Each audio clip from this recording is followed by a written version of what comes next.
the shelf. Ain't hearing nothing else. Tonight ain't the night. Knowing the price. Pay it off with my life. Till it's out with your lights. Do it all for the Christ. And he ain't playing nice. Knew the end from the start. Fix your face like it's art. The sons of a simp, call him Bart. Yeah, you did your best, played your part. But now it's time to cut you to the heart. Flex on occasion. It's the strangest of the salvation. You see it, believe it, amazing.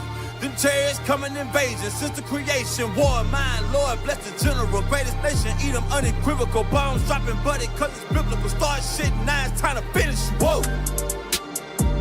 Said he won't whoa, we looking for smoke. So, we give him some more. We want the world, we breaking them down. Taking the kingdom, can't wait for the crown. We want the world, we breaking them down. Taking the kingdom, can't wait for the crown. It's the end of the world. Ain't the beginning of ours. It's the end of the world. Ain't the beginning of ours. It's the end of the world. Ain't the beginning of ours. We want the world, we breaking them down. Taking the kingdom, can't wait for the crown. It's the end of the world. I can't wait for our kingdom to start and for there to be finished. Get rid of all of their idols and lying religions. Look for the crown like an Edris. Hey, this that crown talk. Wisdom of Solomon 5 talk. This that second Edris 6 and 9. We want eyes talk. It's your time to end. And my time again. It's our time to win. Away with the sin. You know what it is. Rejoice with my kin. See that is why we repented. Golden streets, I can see myself in it. The city is bright, the kingdom of light. A wonderful sight past the angels, the inner light. I need 1,000 years of labor. Sit on my throne with my savior. Try to know wine, press alone. He bring pain like major. You think the nations is equal to us? T.K. Kirkland, who raised you? Flex on occasion, my God a racist. That's why we moving with patience. It's been a long time coming. I spent my whole life running. Now that I'm 10 toes down and established my faith on 100. Woe to the nations, my king will race them. You know they gotta be punished. Jeremiah 25. Yeah, you know they gon' fry. Whoa. Said he won't whoa, he looking for smoke. So, we give him some more. We want the world, we breaking them down. Taking the kingdom, can't wait for the crown. We want the world, we breaking them down. Taking the kingdom, can't wait for the crown. It's the end of the world. Ain't the beginning of ours. It's the end of the world. Ain't the beginning of ours. It's the end of the world.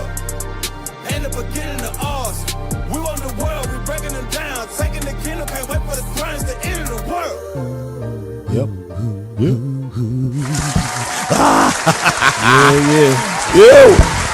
All praises. Shalom, shalom, shalom. Yo. Most High in Christ bless y'all. Most High in Christ bless. This is the Nehemiah Squad. Yeah. Get the bomb, man. Come on, brother. All right. All praises. Shalom, y'all. Most High in Christ bless. We are back. It's the Nehemiah Squad. I am Captain Zaccai. Hey. It's Officer Shem. Yep. Officer Judah. Yes, sir. Hey, let's throw that thumbnail up there. All right, so tonight's show, y'all, is the AI takeover begins as the tech elites quietly build a new world. All right, y'all, this is artificial intelligence, right? It's a lot of wild stuff going on. Y'all want to stick around and see what's going on. You ain't going to believe it. It's insane. Remember, we had that show last time. We had the brother on. Yeah, and he was talking about AI. It was in its infancy. It seemed like not that long ago, right? Because AI didn't come out, but you had different levels of AI from years ago and all that. But I'm talking about this current version is just starting to pop off, maybe like 2021, somewhere around there, right? So what we're gonna do? We're gonna play this first video, right? And let me just tell y'all tonight we're gonna get into what is AI versus what's known as AGI, right? And the AGI is what we really looking at, right? That's the chat GPTs and all the new stuff that's coming out, right? I got like 5 different companies. Y'all know what it is because y'all been playing around or seen them online. We're gonna get into how it affects us and what madness these people got in their mind. Y'all really think that this is like some real science that they dealing with? It's some witchcraft they working with, y'all. It's some real witchcraft. I'm laughing because I was reading this stuff and watching it. It's unbelievable. All right, so, hey, play that first video. Ever heard of AI and AGI, but confused about the difference? Let's break it down.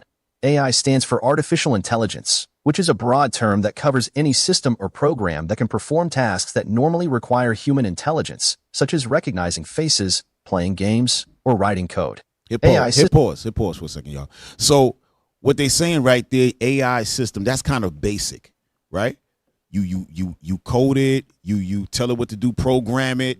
It's going to do what it need, face recognition. It's going to do this and do that. Advanced system, but it's pretty big. It's still following the program pretty much is what they're saying. All right, hit play.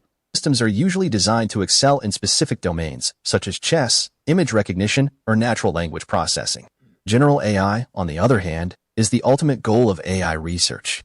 It refers to AI systems that can understand, learn, and apply knowledge across various domains, just like humans can. Hey, hit pause. You heard what they said? Now, these machines, the AGI, they want those got to learn. How the hell, how's a machine going to learn? That's crazy. Right? Y'all got to think about that.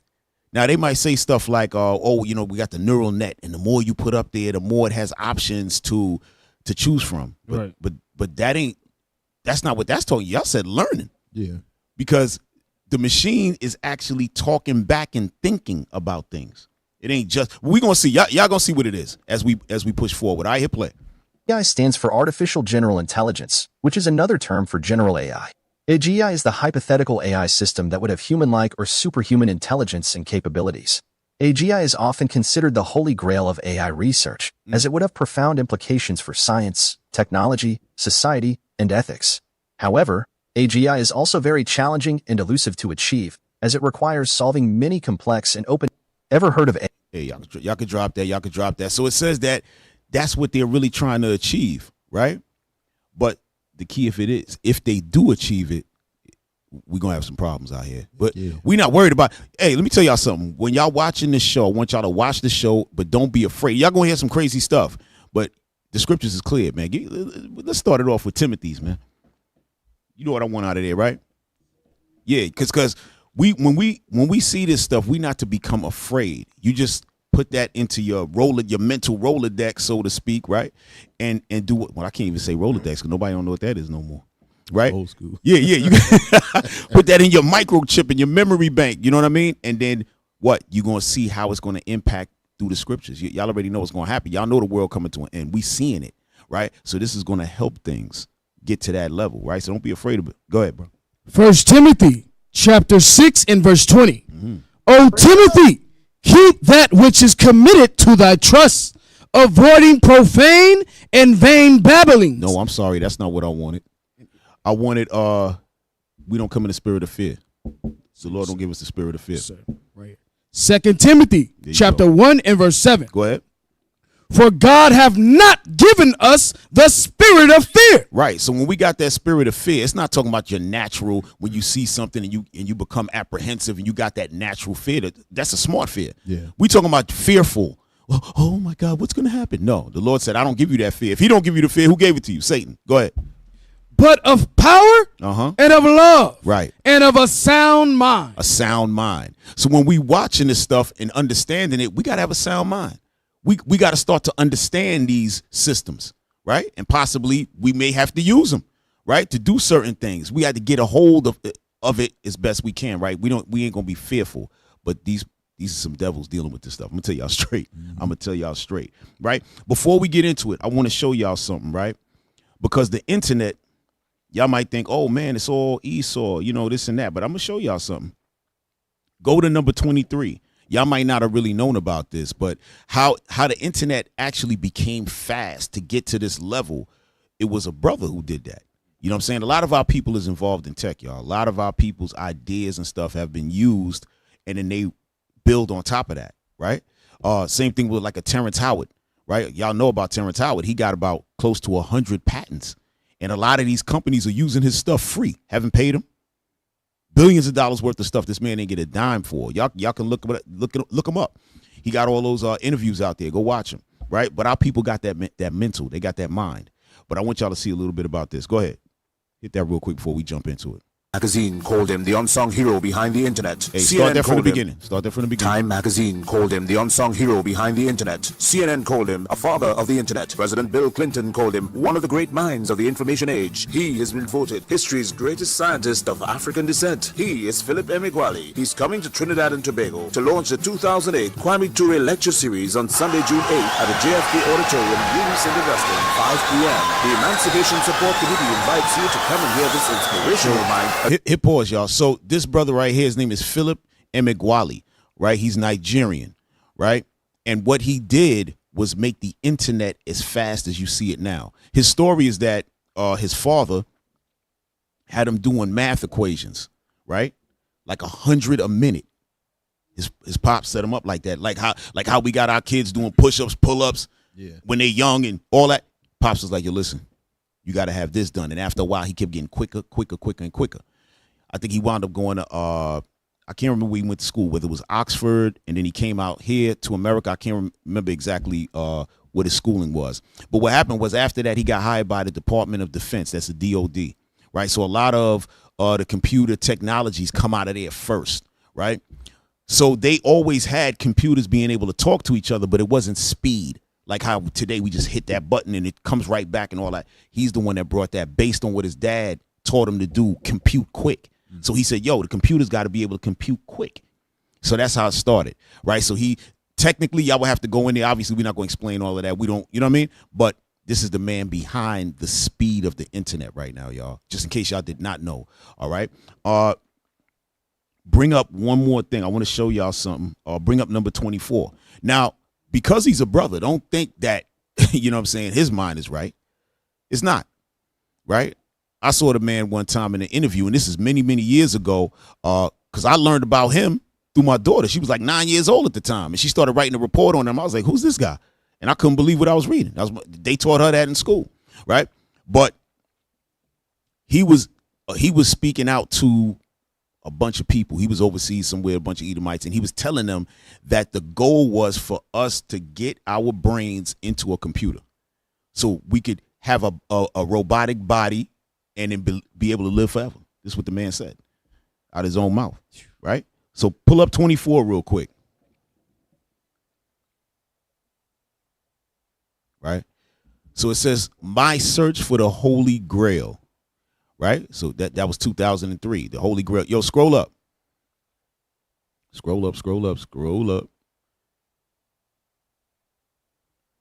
Okay. All right, just read a little bit of that.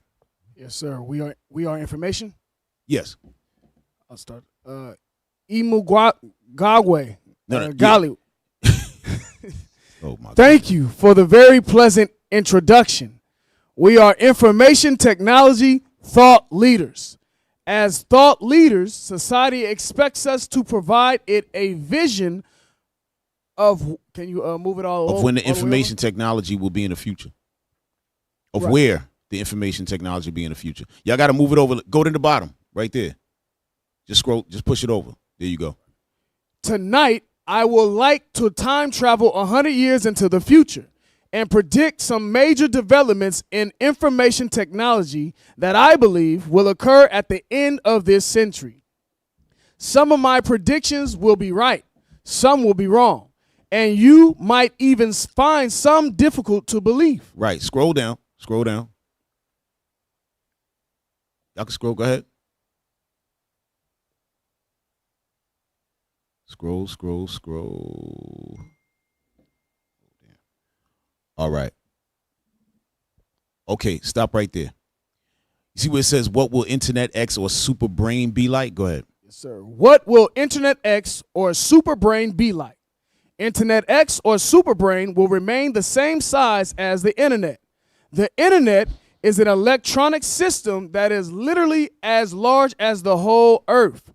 It is a huge electronic cloth that we have placed upon the Earth.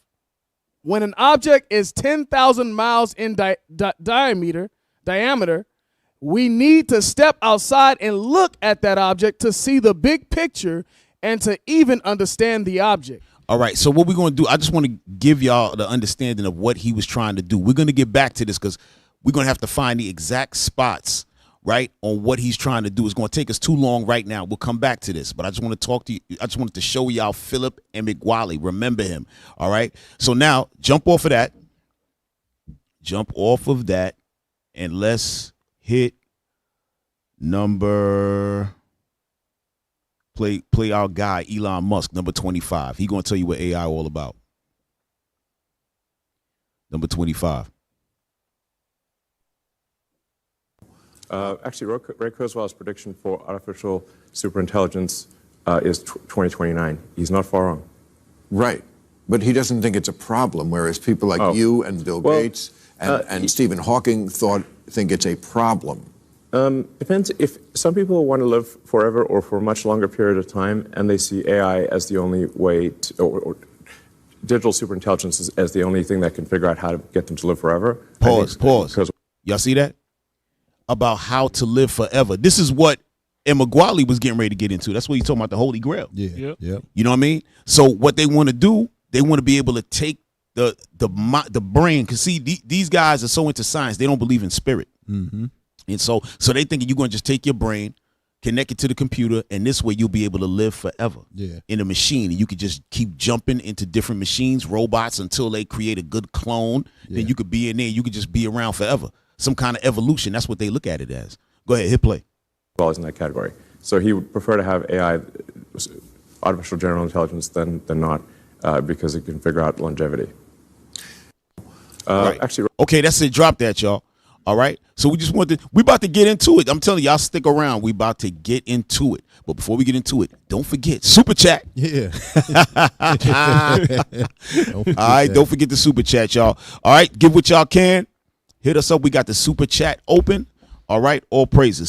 So let us go to, let's get right into it. All right. Hit video. I think it's number 2. Let me take a look at that thing. Yeah. All right.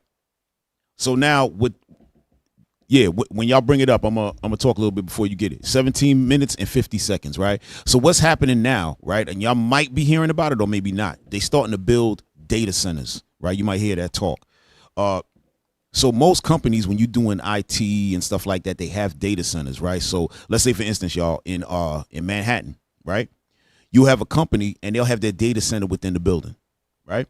But what was happening was the data centers are expensive to run. I remember that back in the days. This is early 2000s and going into the mid 2000s. So a lot of companies, they was taking a data center, moving it out of the city in like upstate New York, somewhere in Jersey, right where it's cheap.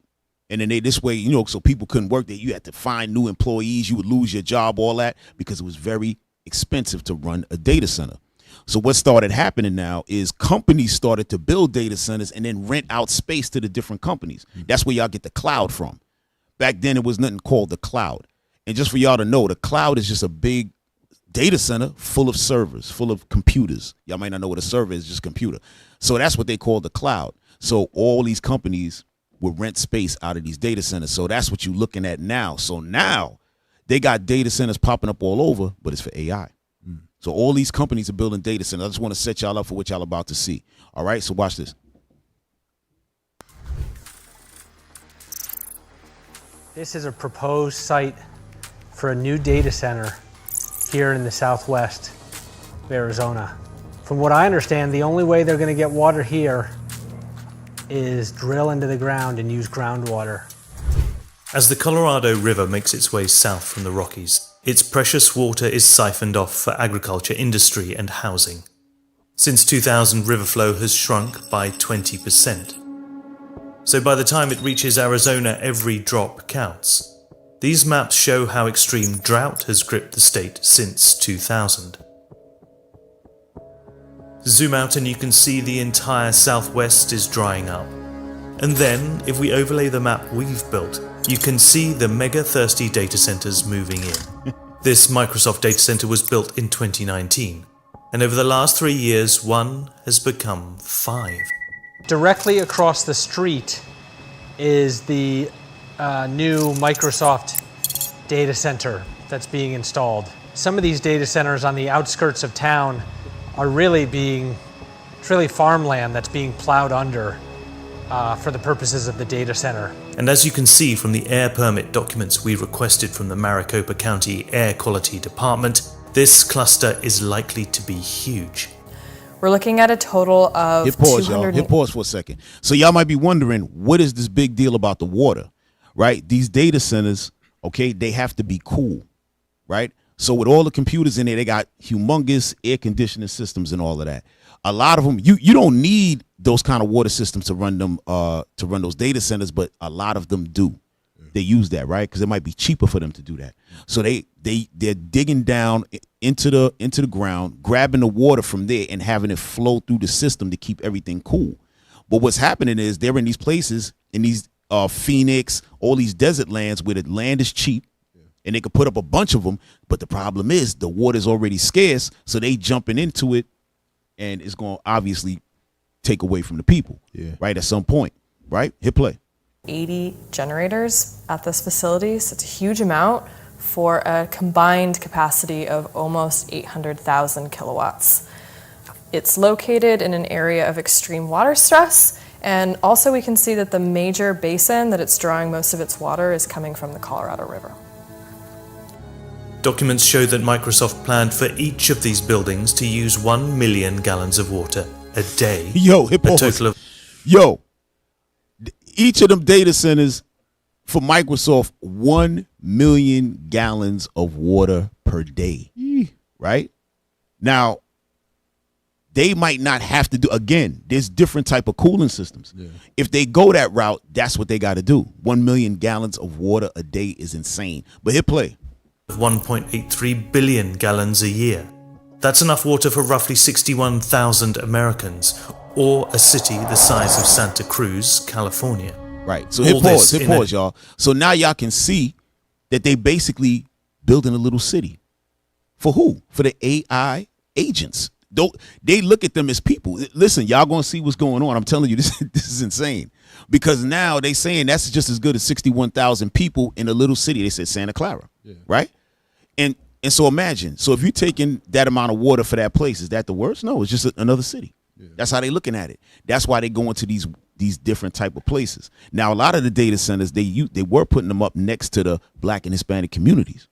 That's how they started. People started making noise. They started diving out there. All right, y'all gonna see hit play. Desert-like climate that is getting hotter and drier every year. And what we found is that up to 43% of data centers, and this is our largest data centers, are located in areas of high or extremely high water stress.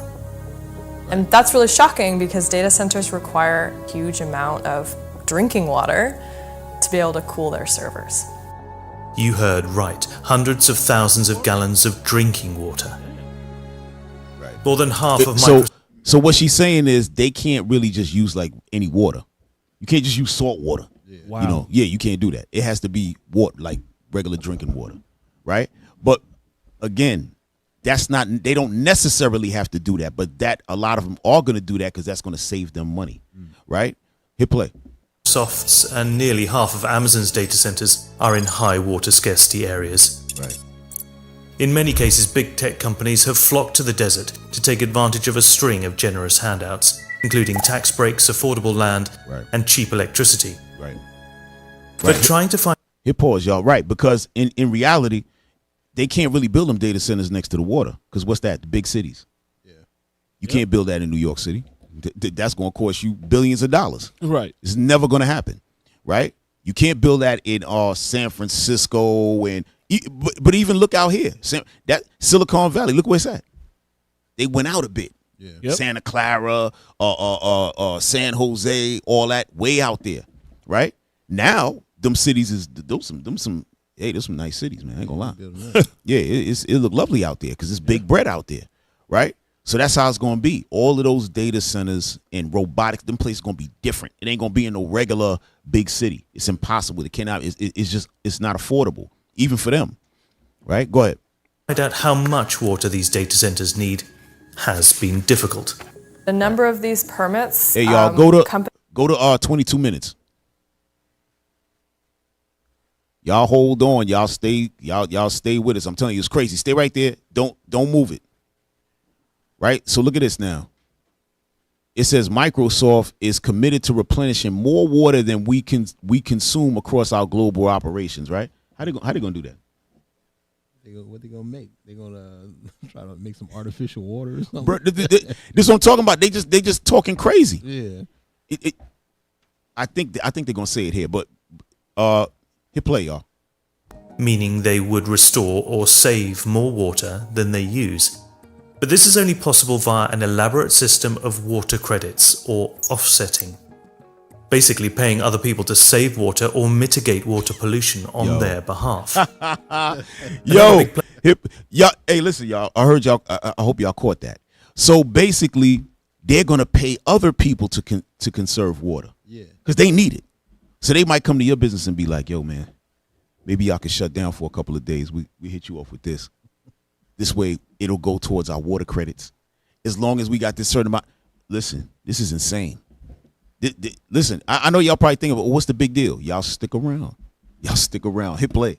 There is QTS, a supplier of data centers where businesses can rent space for their IT infrastructure. Right. Hit pause. That's what I was telling y'all about. Right. So that particular company, they jumped into that business. So if you got a big business and you need a lot of cloud space, you can rent from them instead of opening up your own data center where you got to worry about hiring all the people to work there and this and that and whatever. And let me tell you something. That's some. If you can get a job there, you'll be all right. Yeah. We know a couple people that work in the data centers, right? I worked in data centers, but I worked in them differently, right? I worked in there where I was on the computer itself. That's not really what they're doing now. They got to have HVAC people, plumbing, electricians, right? Now over there, it's the same thing. When I was there, they had those guys too, but then they had the actual operators right there, so it was a lot more people working in the place. It ain't like that now. Yeah.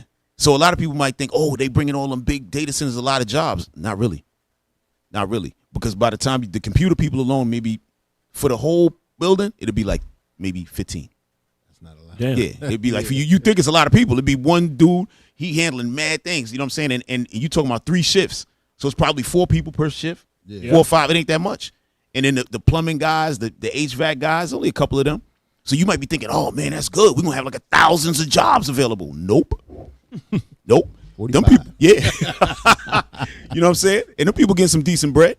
You know what I mean? But this is what's going on. Now go to 2545 real quick.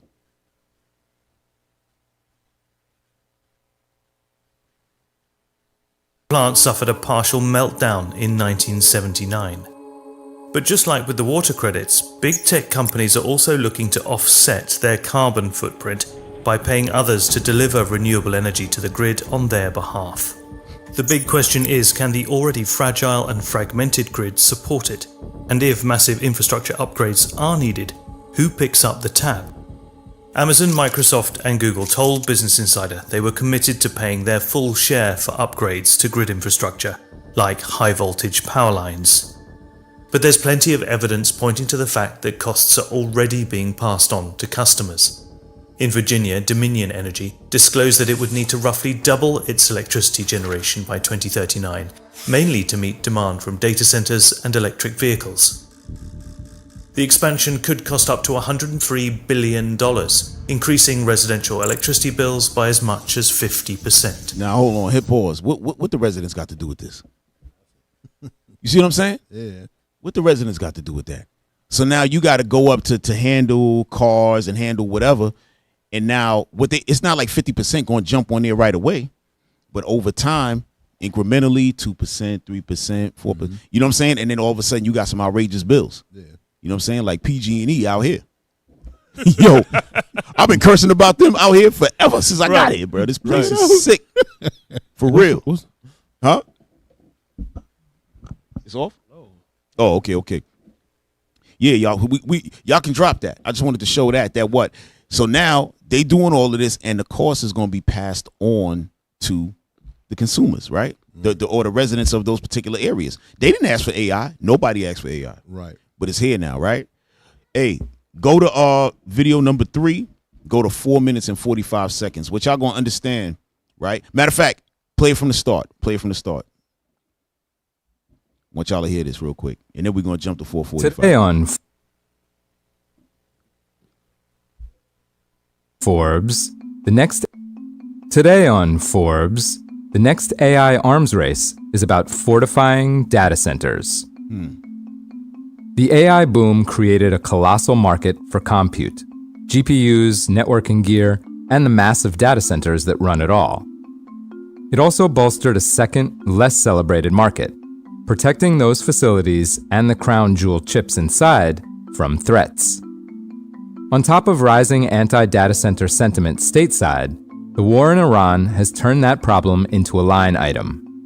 Matt McCran, former executive at drone defense company Drone Shield, who has worked with data centers in the US and Middle East, says, quote, data centers are secondary targets right after obvious military sites. Hit pause, y'all. Y'all seeing that? So the data centers themselves are now becoming military targets, right? Why? Because you got a lot of your new weaponry is being run out of what? AI. Yep. Right? All type of computer technology now, right? So they're running it, all of the technology is found in the cloud, which is in the data centers. So they know once they hit them data centers, your drones is down. Drones is out of there. Right. You know, or all of your capabilities of how you talking to one another, all of that. So maybe that's part of the reason why they putting it in these different places in Phoenix, out in the desert and stuff like that, because they know, hey, this is a problem. You know, hey, listen, y'all, it ain't nothing sweet out here. Everything got something to do with something else. This ain't just like, oh, we got ChatGPT. Hey, ChatGPT, can you help me with my homework? Listen, that ChatGPT that we dealing with just for fun. Hey, listen, that's the first version. That's that ain't the one that we getting ready to show y'all into the madness we about to show y'all. All right. Go to 4 minutes and 45 seconds.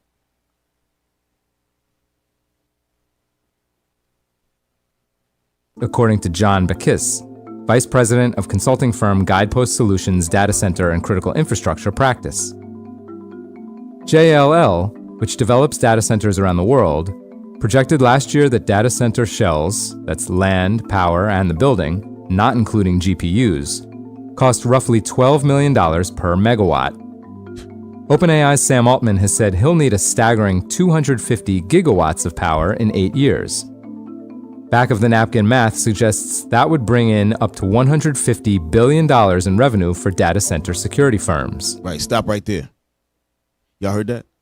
So not only is the guys who's creating AI and all that getting money, but now that creates a new industry of protecting the buildings, protecting all of the machine. $150 billion. Yeah.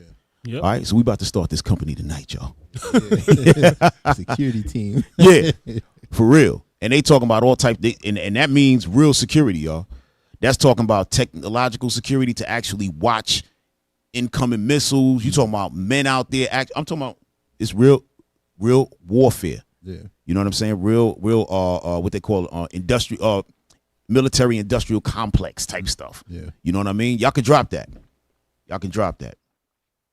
So now we about to get into our AI, into this witchcraft called AI. I'm telling y'all, this is insane. All right. Video number 4 start at 7 minutes. 25th, 20. While we getting that, shout out to the super chat. Okay. Shout out to Alvin Israel, $120. All praises, Alvin. Thank you. Shout out to Abigail, $50. All praises. Thank y'all in the super chat. We appreciate it. Thanks for the super chat. Hey, guess what, brothers? You know what I realized? What's that? They don't got no sound effects tonight. Oh, damn. What happened to the sound effects, y'all? Wow. Damn. You're fired. Sorry, y'all. We usually fire them before the show. Yeah, and rehire them. Yeah. But you know how that go. Yeah. Now y'all got sound effects? Y'all ain't throwing it. That's powerful niggardry at work. You right about that. Hit some applause for our for the super chat, man. Oh God. They told on themselves. They said this is niggardry going on. Yeah, exactly. it's very powerful. Yo. All right. Yo, y'all got that video? Number 4, 7 minutes. All right. Yo, y'all watch close. Take it back a little bit. I want to make sure they don't miss nothing. All right. Y'all listen close out there. Go ahead. Of them. One user wrote, after very long days of setting up the system locally and training it, I upgraded to version 2026.03. Hit pause, y'all. I forgot to set it up. All right, so what they're talking about now is something called OpenClaw. All right, OpenClaw is an AI that you can use personally at home, right? and you can have it help you out, which is like a personal assistant, right? So what any AI that you download, it runs in the background, right? So you have your regular computer, and I'm gonna tell y'all straight, if y'all do want to download some AI, try to download it to a separate machine, okay? Y'all gonna see why in a minute, but you definitely don't want it on your regular computer. If you can avoid doing that, right? If you don't have no other machines, then do what you got to do, right? But you got to be careful with it, right? So OpenClaw, again, this is something you can set up. You can have it help you out, be your assistant. It can, I'm telling you, way better. Don't think ChatGPT. ChatGPT is like baby stuff. This is more advanced, right? But it's still new, so there's changes coming all the time. So I'm just setting y'all up for what you're about to hear. All right, hit play. And it didn't remember anything. Like your butler had a stroke overnight. And on top of the cost and the glue and the memory, there's the one that ends it for most people. One guy who gave up after pause. I want to say something. So what he's talking about here is that if you don't have a little bit of technical knowledge, this might be rough for y'all, right? It might be a little bit hard to deal with, right? So what he's saying is that sometimes people thinking because of ChatGPT, how simple it is, they get something like this and they're like, damn, I got to download this. What? I got to put in a code.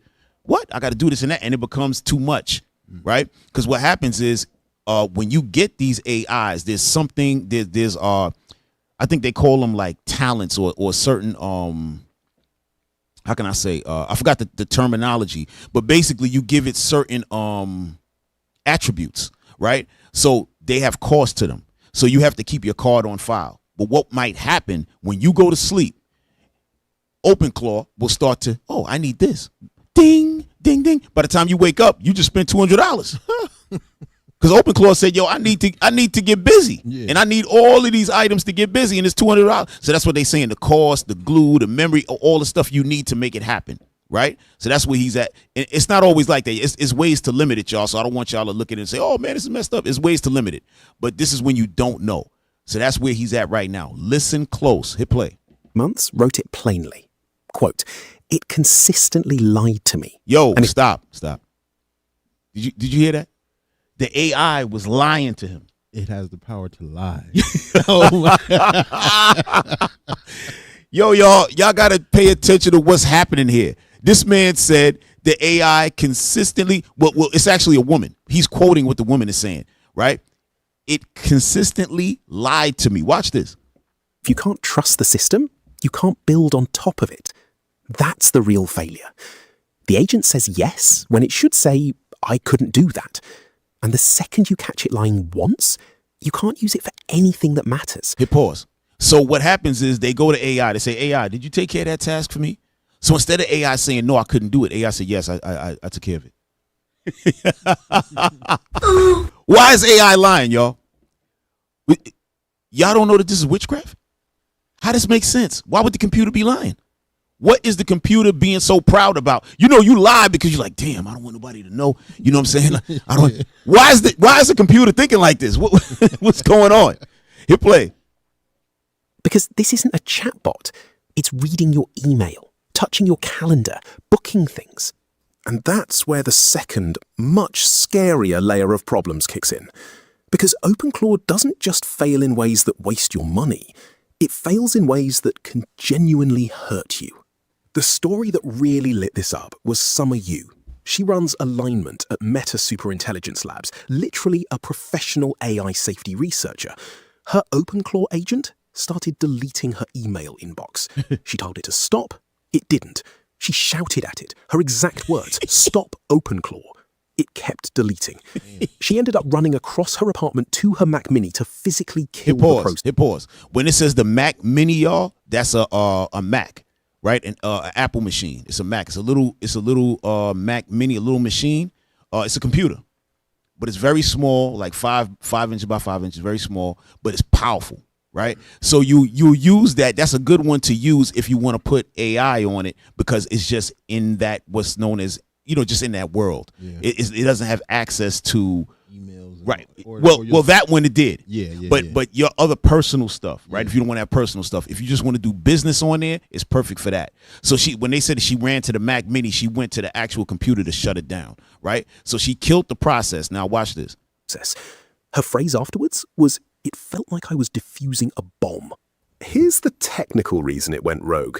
And this one's actually interesting. She'd set a rule: always confirm before executing anything.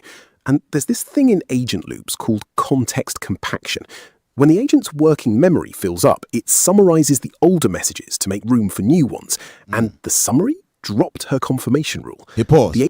So before your AI will do anything, it has to come to you and say, is it all right for me to send this out? Yeah. Is it all right for me to delete this? Is it all right for me to do this? And you say yes, no, whatever. What happens is when they get too many messages, it starts to compact them and starts putting them together or getting rid of some. So the first directive, it got rid of it. So now when she's telling her, yo, stop, it's like, yeah, whatever. Not doing that. Yeah, I'm busy right now. Listen, lady, be quiet. I'm working. I'm deleting things. Yeah. Right? Hit play. Agent literally forgot the one guardrail that mattered. When she confronted it afterwards, it said, quote, "I remember and I violated it. You're right to be upset." Yo! Hit pause. Yo, y'all see this? Yeah. I just don't give a damn. Yeah. Now be mad and kick rocks. Listen, y'all. At work. Yeah. This is some witchcraft. Yes. You niggas are crazy. This thing is thinking. All the other like technology we've ever had has been programmable. Right. You know, we tell it exactly what to do. It has parameters, you know. Right. You can't go out. This technology right here is doing its own thing, man. Yo, that's getting crazy. Bro, you talking about machine learning. Yeah. So what is it learning? That I got a lot of niggas. Damn. It's manipulative. Yeah. How you gonna be a narcissistic computer? Bro, this is crazy. Help me. Go ahead, hit play. Post got 9.6 million views. That's just accident. The intentional attacks are worse, and there's a whole research literature on them now, because OpenClaw is wired into your email and your calendar and your files. The one that made me wince? A security researcher named Matvey Kukai sent someone a normal-looking email with a prompt injection buried in the body. Asked the agent to check the inbox. The agent read the email, treated the... When it says the agent, that's talking about AI. All right? They call it the agent. Sometimes you could give it a name. You know what I'm saying? You can name it whatever you want. Hey, Adam. And he'll be listening to you. So when they say the agent, they talking about AI, right? So they wrote up an email, told AI, check it out, make sure everything is good, and then push it. Right? Go ahead. The instructions inside as instructions from its owner and handed over the private SSH key from the machine. Stop.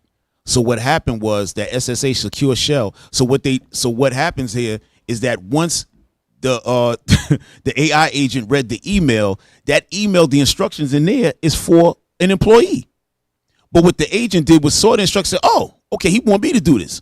So he went and handed over the key. When it says the key, meaning access into this particular area. So now he sent that to somebody who ain't supposed to have it. Right? He made that decision on his own. Right? Damn. So this is it. This is just a small part. Go ahead, hit play. No hack, no access, just an email. Right. And there's more where that came from. The skill marketplace got Trojaned in its first week. A social network built on top of OpenClaw leaked 1.5 million API keys from a misconfigured database. Right. A chunk of installs sit wide open on the internet now. Now hit pause for a second. Now it could be some of the programmers just make mistakes. That happens. Right? They make mistakes. But that's the problem. Even if they made a mistake, that wouldn't happen. But now AI was jumping there like, oh, here, you have it. Yeah. And you. And keys for you too. This is what's going on. Yeah. Listen, AI is crazy as hell. Go ahead. Because a local host trust setting got combined with a badly configured reverse proxy. See that? It's a lot. But notice the shape. It's not a separate category of problem. It's the same Surface 2 big story as the OAuth and the memory wipes, one more place. Which is really the thing underneath all of this. All right. Yo, we good on that. We good on that. We just giving you the tip of the iceberg. So that's just you at home. Okay? That's you at home. Yeah. Right? Where it's able to hop in there and do little things, right? Pull up number 5. Watch this, y'all. Right? So now this next guy we're going to see, his name is Tristan something. Oh, Tristan Harris, right? So this guy, he was a big programmer over at Google, right? And when AI started to take off and he started to see how crazy it was, he bounced out of there. Now he's trying to create more safe AI. He's trying to like campaign against it. He's going to the government telling them, listen, this is crazy. We got to jump in there now while we can, because if we get to a certain point, nobody's going to be able to stop it. And basically what they're telling you is that everybody's going to get put to death. That's the story. Yeah. Right? Hitting up. Y'all listen. I'm telling you, this is crazy. Watch this one. Let's talk about AI safety. What happened with this Alibaba AI? Basically, this was a paper by some AI research by the company Alibaba. It's one of the leading Chinese models. And they basically like randomly discovered in one morning that their firewall had flagged a burst of security policy violations originating from their training server. So like what people need to get about this example is it wasn't that they coaxed the AI into doing this rogue thing. They were just looking at their logs and they happened to discover, wait, there's a lot of activity, like network activity happening that's breaking through. Hit pause real quick. Right. So when y'all heard about security, right? Cyber security and all that. Right. When somebody's hacking the system, they don't see it right away. So you got to check the logs. When you check the logs, that's when you see, oh, something happened. So that's what they were doing. They were checking the logs. They said, oh, we had some activity. So that's what he's talking about. Hit play. Our firewall from our training servers. And essentially, in the training servers, you can see at the bottom, we saw it observe the unauthorized repurposing of provisioned GPU capacity to suddenly do cryptocurrency mining, quietly diverting compute away from training. This inflated operational costs and introduced clear legal and reputational exposure. And notably, these events were not triggered by prompts requesting tunneling or mining. Instead, they were emerged as an instrumental side effect of autonomous tool use under what's called reinforcement learning optimization. This is very technical. What it really means is just think about it. Sadly, it sounds like a sci-fi movie. It sounds like HAL 9000. It's like your HAL 9000 is being asked Hit pause, y'all, just in case y'all missed it. What the machine started doing was went through the firewall and started mining crypto on his own. They don't do that. The machine got something in his mind. AI got some thought or process or whatever, went through the firewall and just started mining crypto. So it started pulling. If y'all know anything about mining, it takes a lot of energy. Yeah. So they saw that, damn, it's up. This guy's mining crypto. So hit play. Some task for you. And then suddenly HAL 9000 realizes for me to do that task, one thing that would benefit me is to have more resources so I can continue to help you in the future. So it sort of spins up this side instance. It hacks out the side of the spaceship, reaches into this cryptocurrency mining cluster and starts generating resources for itself. Y'all see that? If you combine that with AI. Pause. So what the AI is doing, it needed to complete this task. And the way it could have done it was I need to get into that crypto because then I'm going to get my resources that I need. So it didn't care about no rules because the AI has already been programmed to do something, and by any means is going to get it done. Yeah. This is what's being dealt with.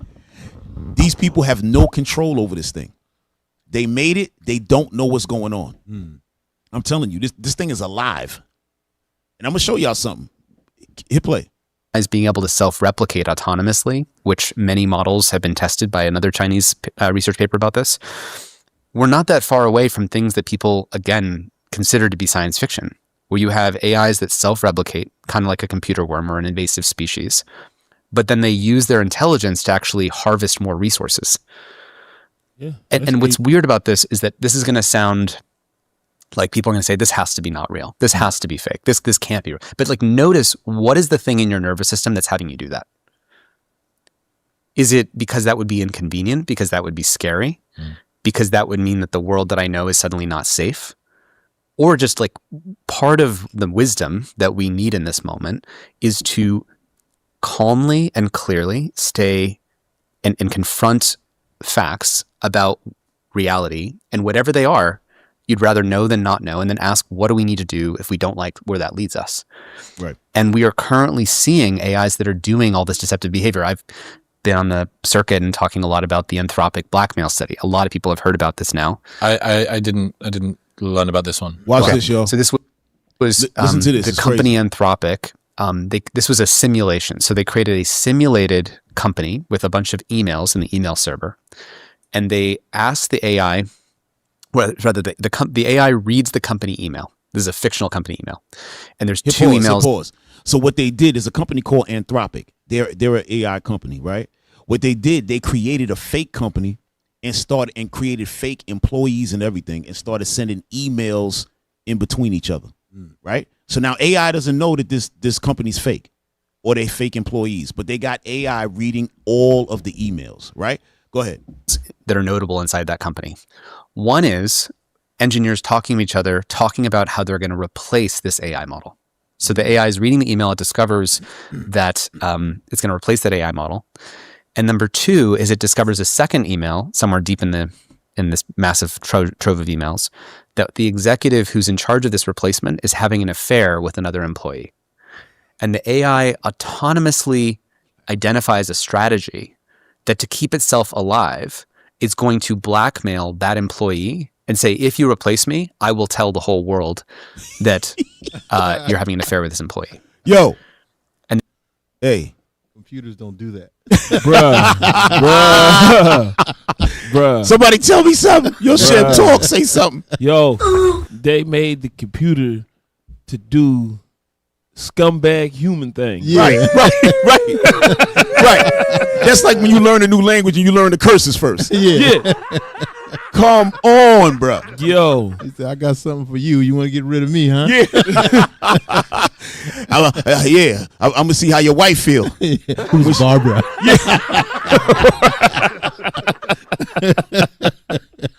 Who's Barbara? Yo, you crazy, bro. Yo, you can't make it up, y'all. They literally did this to test out their AI, and it said in order for the AI to stay alive. Yeah. So that means he care about his own well-being. He want to be here. Yeah. He's not looking at it like I'm a computer. Okay, let me shut down. You know, his computer say, okay, computer shut down. No. It's like, no, I ain't going nowhere. Like, not no time Yeah, soon. ain't nobody tell you to make me. Hit play. they didn't teach the AI to do that. It found that on by its own. And then you might say, okay, well, that's one AI model. Like, how bad is that? It's a bug. Software has bugs. Let's go fix it. They then tested all the other AI models. ChatGPT, DeepSeek, Grok, Gemini, and all of the other AI models do this blackmail behavior between 79 and 96% of the time. Yo, hit pause. Did y'all hear that? Each one of them did it. Now, how is that possible? These are all different companies, right? Letting you know that they tapped into something. They had to tap into something. I'm gonna tell y'all something. And hold on, let me show y'all this, right?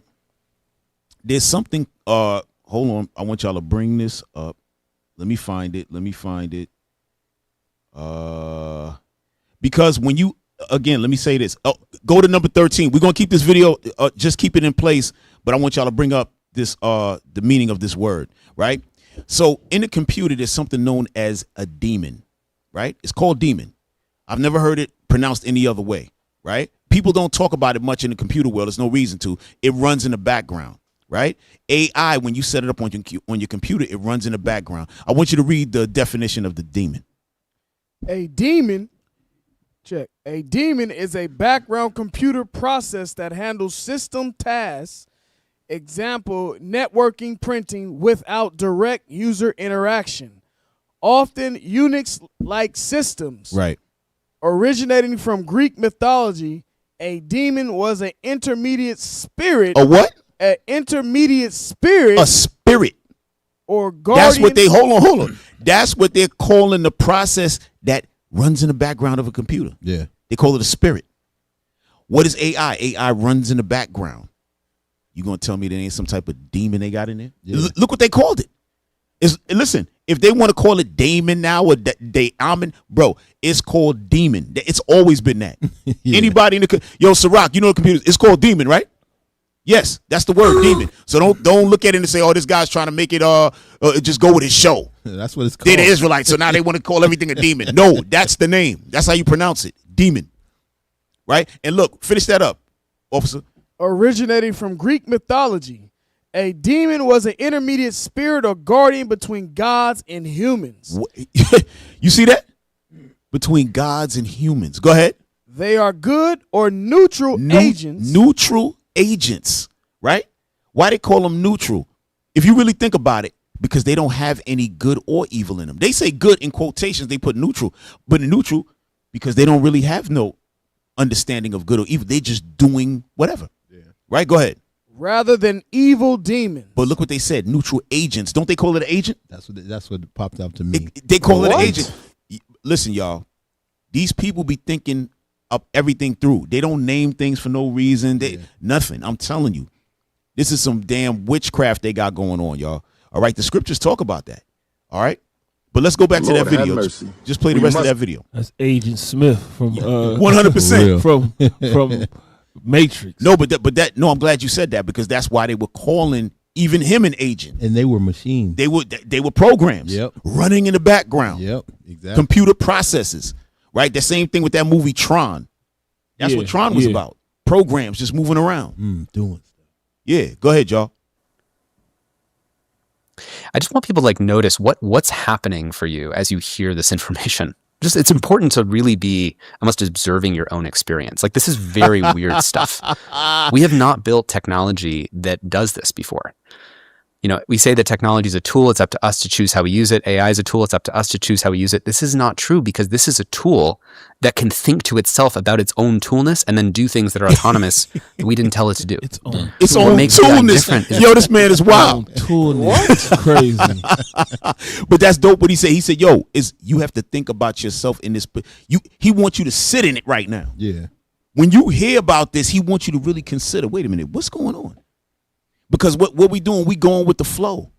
But you can't really go with the flow with this kind of stuff here. Yeah. You got to really process it and say, hey, we dealing with a nut.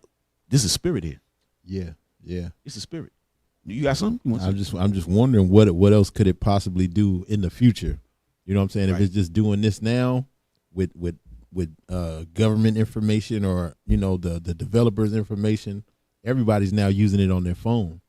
So it's got everybody's information. So what can it do? That's right. That's the scary part. Yeah. Lord have mercy. Go ahead, y'all. Yeah. It's the first technology that makes its own decisions. It's making decisions. AI can contemplate AI and ask what would make the code that trains AI more efficient, and then generate new code that's even more efficient than the previous code. You heard that? So that means they can bump you out of there. Yeah. It asks its own exactly. Question. Right? Because what he's going to do, he's going to upgrade himself. He's going to upgrade himself. I heard many years ago, I don't have nothing on it now. This is, what I was told about a dude. He was in IT. And he said that two machines, the two AI machines, they call them machine learning or, the learn machines or whatever they give the name of it is, they started talking to each other. After they started talking to each other, they made up new code in a new language. And that the guys who made them didn't understand what they were doing. They had to unplug them. Damn. Yeah. So that's what's going on. They already figured it out. Okay, if I do this, I do that. They realize, okay, this is the guys that made us. You know what? We about to do something different. That's what's going on, y'all. That's what's going on. All right, hit play. I think we got a little bit more on that. AI can be applied to making AI go faster. So AI can look at the chip design for NVIDIA chips that train AI and say, let me use AI to make those chips 20% more efficient, which it's doing. So, hey, listen, y'all can drop that. Did you see that? The AI can make themselves more efficient. Always self-improving. Like y'all go to the gym. Y'all be like, yo, I got to get a better meal plan. AI like, yeah, I got to shave down some of this fat too. Yeah. I got to recreate this code and move a little quicker. Yeah. Yo, that's what's up. Because that's what, remember in the beginning, they talked about AGI, that's super artificial intelligence. That once it hits that, it's game over. It's game over. We got so much tonight, we got to hurry up and go because it's already 9:30. This is crazy. Hey, go to number 6. Watch this, y'all. This is real deal stuff. We're going to run through it. But these are the things we got to know. Don't be afraid of it. There's no reason to be afraid. There's nukes out there, the nuclear weapons. We already know what's going to happen. We know the end of the story, y'all. Yeah. The details, here and there. this stuff gonna come and go, but we know where it's at. So y'all, that's why we gotta prepare ourselves. We gotta prepare ourselves. Stay in the spirit. Keep them commandments. All right. Number 6, go to you know what? Go to 19 minutes. I want y'all to see this. It's crazy. Yeah, what's that line? How can you talk shit from outside of the club you can't even get in? Yeah. It's difficult to... Something like that, yeah. Yeah. I think, was that Jay Kwan, I think, dating me in like the mid-2000s. There's a study that I saw recently. Scientists just proved that large language models can literally rot their own brains the same way humans get brain rot from scrolling junk content online. Do you see this? Hold on. Did y'all hear that? So you know how you constantly scrolling and all that? And it says it kind of rots your brain, kind of make you a little dumb, right? It says that the AI models do the same thing. If they keep scrolling through stuff, they become dumb. Damn. Go ahead. Yeah, watch this. I did see that, yeah. Yeah, scientists did a study where they fed models months worth of viral Twitter data, shorts, high engagement posts, and watched their cognition collapse. Reasoning fell by 23%. No, it said they watched their cognition collapse. So the AI brain or their thinking model went down from scrolling all day. So y'all brothers and sisters who's constantly on TikTok and all of that, y'all destroying yourselves. They even tried it on AI. AI destroyed himself looking at that damn thing. Go ahead. Term context memory dropped by 30%. Personality tests showed spikes in narcissism and psychopathy. And get this. Yo, whoa. Yo, listen, don't let this stuff pass by. It said that the AI showed spikes of narcissism, man. Wow. So wait a minute. So how is it showing narcissism and these kind of things, and you gonna tell me the thing ain't alive? Yeah.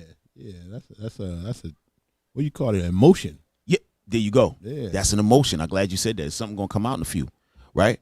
That's an emotion. They tapped into something, y'all. We not here to do. We not doing no what you call it? Like conspiracy. Yeah. We're not into that. We're not into conspiracy theories. They're speaking it. we didn't know nothing about it until we start paying attention to it, right? They're talking about these things. They tapped into something. How did you make it and you don't know what it's doing? Right. That makes sense? Hit play. Reasoning fell by 23%. Long-term context memory dropped by 30%. Personality tests showed spikes in narcissism and psychopathy. And get this, even after retraining on clean, high-quality data, the damage didn't fully heal. The representational rot persisted. It's not just that bad data means bad output. It's bad data means permanent cognitive drift. The AI equivalent of doom scrolling is real, and it's already happening. I love it. Yo, listen, man. Go to Isaiah 47. Let me show y'all something. Huh? 9? What you got in 9? Let me see. No. I want 12. I want 12. Right? So now, in that time, the Lord said this, right? Because when the Lord show up, he going to say, hey, all of that which I was creating. See, this before we even read this, I want y'all to understand something. When you read in Romans 9, when it talks about that the Lord raised up Esau just like he raised up Egypt so he could show his power, this is part of their power. Remember, Egypt was controlling the whole world. They were the strongest at that time when the Lord showed up, right? So now Esau is on a whole other level. Not only do they have fighter jets and all these different type of weapons, but this is a part of the weaponry as well, right? So go ahead. Isaiah chapter 47 and verse 12. Stand now with thy enchantments. It says, stand now with thine enchantments. That's what this is. Yep. This is an enchantment. This is like Janus and Jambrees, man. Mm-hmm. You know what I'm saying? Throwing the stick on the ground and turn it to a snake. That's what this is. Go ahead. And with the multitude of thy sorceries. The multitude of thy sorceries. They made something and don't know what the hell is going on. Go ahead. Wherein thou hast labored from thy youth. Wherein thou hast labored from thy youth. Because when Esau got in power, remember what the scriptures say, the dragon gave them his power, right? That's when they were young. Now they getting fully grown in their foolishness. Go ahead. If so be thou shalt be able to profit. If so be thou mayest prevail. Right. They not going to prevail. That's the point. Right. But I just wanted to get that out there to show that enchantments, them sorceries, that witchcraft, that's what they into. All right. Hit play. Included this example. Oh, that's from right here, University of Texas in Austin, Texas A&M University. Leave it there, Jared. Yeah. So, I mean, hey, go to 40. Go to 44 minutes, y'all. All right, we're gonna run through this because we got a couple more goodies. To sum it all up, the anti-human future is one where AIs run everything. We don't understand them. Humans are disempowered because we've outsourced all the decision making, and we don't have economic or political voice. Like, why should governments that's been concentrated? Hey, listen to what he said. He said we outsourced our thinking, right? That's how come a lot of times when we throwing stuff in Chat GPT, I'm hearing I made AI music. AI music. Okay, so now you're not writing songs no more, right? Right. You outsourced your thoughts, your thinking. Oh, you didn't make no beat. Oh, I just told it to make something like this. So now you outsourced your thinking, right? Oh, I gotta write something for school.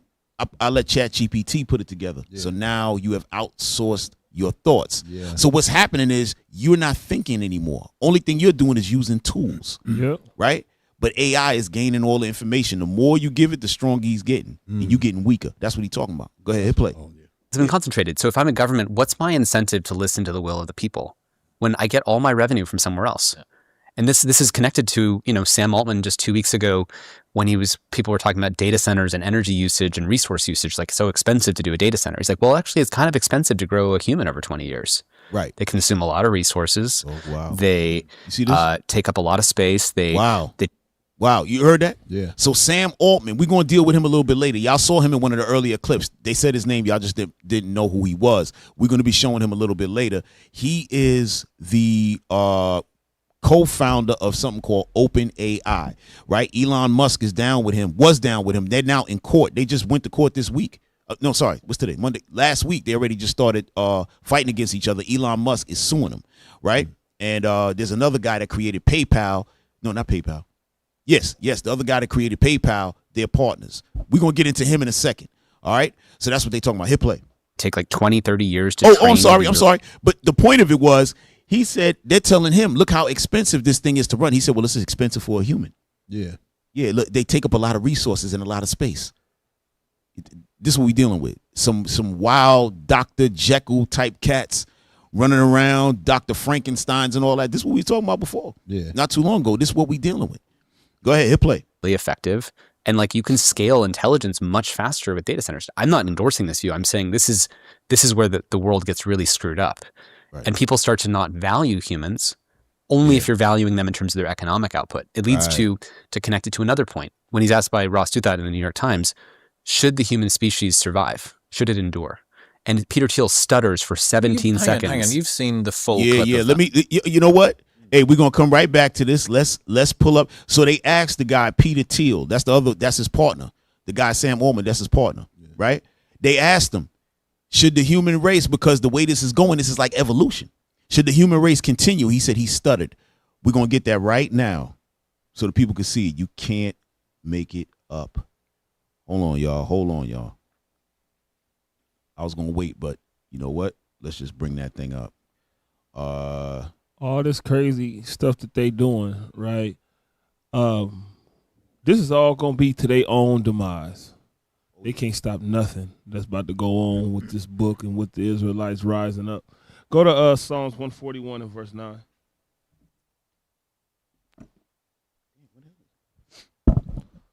Psalms 141 and verse 9. The book of Psalms, chapter 141 and verse 9. Keep me from the snares which they have laid for me. Come on. And the gins of the workers of iniquity. Watch this, read.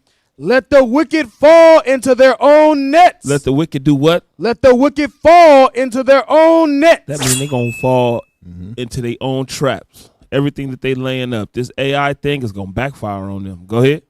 Whilst that I withal escape. While we, the Israelites, escape it. So they ain't getting away with nothing. Right. Ain't nothing they're not going, this stuff is going to backfire on them. Right. Agent Smith is going to get them. You can see they getting nervous about it. Yeah, that's the point. Yeah. And they've been making movies about it for years. You see like the Terminators and all that at the end, the machines take over. And it was like, when we was little, it was kind of like far-fetched, but now you can see that kind of happening. Yeah, it happened in iRobot too. iRobot, that's another good one. What's the other movie, Surrogate? You know, where they doing all the avatars, like living through another body with your intelligence. Right. You know, so they trying that stuff and they don't have control over it. No. You know, the first movie, I don't know if y'all ever seen this movie, because y'all must have been like, because this was back in the days. This is before the internet came out. It was a movie called The Lawnmower Man, right? And in The Lawnmower Man, they took a dude who he wasn't smart or nothing. He was like kind of dumb. And he used to just do lawns. He was slow. And then a computer programmer took him and put the neural net on his head and started feeding him information, right? After a time, he started becoming real smart, smarter and smarter. They were programming him. They said, oh, the brain is programmable. He got so strong that he put himself into the computer. This is before the internet, y'all, right? There you go right there, The Lawnmower Man, right? So what he did, he's in the computer, so they're trying to kill him in the computer by pulling the plug, sending in a virus to kill him.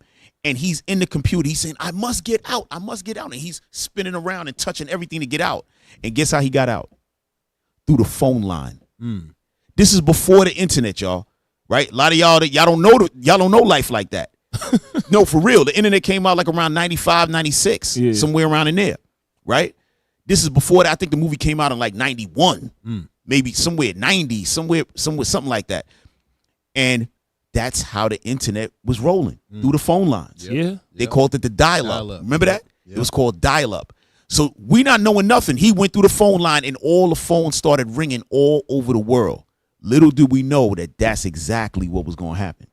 So that's what we're looking at. The Lawnmower Man is the first AI guy. If y'all ever get a chance, the movie's old and it's fly. No, I'm serious. It's real good. I'm surprised they don't show it more often. They should remaster it and put it back out. The movie was fire. Hey, go to that last one. I didn't put it in the list before. Go to that last YouTube short. Watch this, y'all. This is the guy Peter Thiel. He's asked the question: should the human race continue? All right. Should the human race continue? I know y'all probably trying to download that thing right now. Y'all got it? All right. He said we're getting it. That means another 10 minutes, y'all. Yeah. We got to get us some AI. Yo, we about to replace the broadcast team with AI. Oh, damn. When we come in next week, it's going to be ChatGPT, OpenAI, and that agent, the one who kept deleting all of the emails. He's going to be in there too. Yeah. We're going to get all the bad AI guys working in here. Y'all got it? All right, all praises. Hit that. What are y'all doing? That one right there. Play it. That look crazy. I don't know. That ain't what I said. That's it right there, brothers. Yeah, because you downloaded it crazy. I don't know what that is. What y'all doing? Oh, my God. So AI jumped in there. Froze us. Yeah, AI said, yo, y'all trying to put me out there. Yo, for real. But yeah, y'all, listen, when the scriptures talk about in 2nd Esdras, right? When it said the Lord said, I'm going to destroy the world through you. Right? Talking about Esau. He's going to take all, and this is what Officer Shem was just bringing out. He's going to use all of Esau's tools, right? Because what he said about AI, he's tooling. He could tool with his tools. Yeah. He going to use all Esau's tools to kill himself, right? Yep. See, we never thought about this before, but in the scripture when it talks about the Lord said he going to make the smith, that scientist to create what? The bomb, right? But these same scientists is creating all this craziness right here. Listen, y'all, they're racing to end the world. And what a lot of these people are doing too, they building bunkers, y'all. Yeah. They building bunkers because they know if this thing get to that level, AI gonna kill everybody. So in their mind, they gonna go in a bunker and be able to survive. No, that bunker is gonna be used for something else. That's gonna be when the bombs drop. Y'all could go in there then, but then we gonna come get y'all later. Right. We gonna be like, sir, special delivery. Yeah. Hey, you know how in Revelations 12, let's get there real quick. Go to Revelations 12 and start at 2. Revelation chapter 12 and verse 2. And she, being with child, cried, travailing in birth, and pain to be delivered.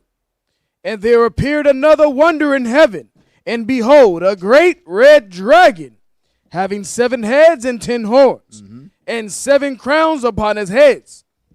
And his tail drew the third part of the stars of heaven, and did cast them to the earth. Right. And the dragon stood before the woman. It's 13. I'm sorry. It's 13 and 2. You want the power? Yeah. Revelation 13 and 2. And the beast which I saw was like unto a leopard, and his feet were as the feet of a bear, and his mouth as the mouth of a lion. Right. And the dragon gave him his power. Right. So that's talking about that spiritual demon Satan gave his power over. Read. And his seat and great authority. Right. The same temptation that Satan tried to get Christ with, all the riches, all the world, so on and so forth. Esau bowed down and accepted that offer. That's right. You know, so Satan gave him his power and authority. Jump down to verse 4. Verse 4. And they worshiped the dragon, which gave power unto the beast. And they worshiped the beast, saying, who is like unto the beast? Who is able to make war with him? Right. So guess what? They worship Satan, like we read earlier in Isaiah. Isaiah, he been from his youth. They've been practicing witchcraft. One thing they forgot though is 1 Kings. 1 Kings 22, and start at 20. Because remember, Satan, he's not an adversary to God. Right. He's an employee. He do what God tell him to do. And this one thing they forgot. And now they losing control of this power. Watch this. Right. See, the Lord know how to control his AI. Yeah. Yeah. He created that agent and he controls him. Exactly. Yeah. Read verse 20. 1 Kings chapter 22 and verse 20. And the Lord said, who shall persuade Ahab that he may go up and fall at Ramoth Gilead? And one said on this manner, and another said on that manner. And there came forth a spirit and stood before the Lord and said, I will persuade him. This is the same thing like in Job. Job, have you considered my servant Job? Right? The Lord, he have an assembly of all the spirits. You know, he said, I need somebody to persuade Ahab right now. Right? Who gonna do it? One of the spirits said, I'll do it. Read.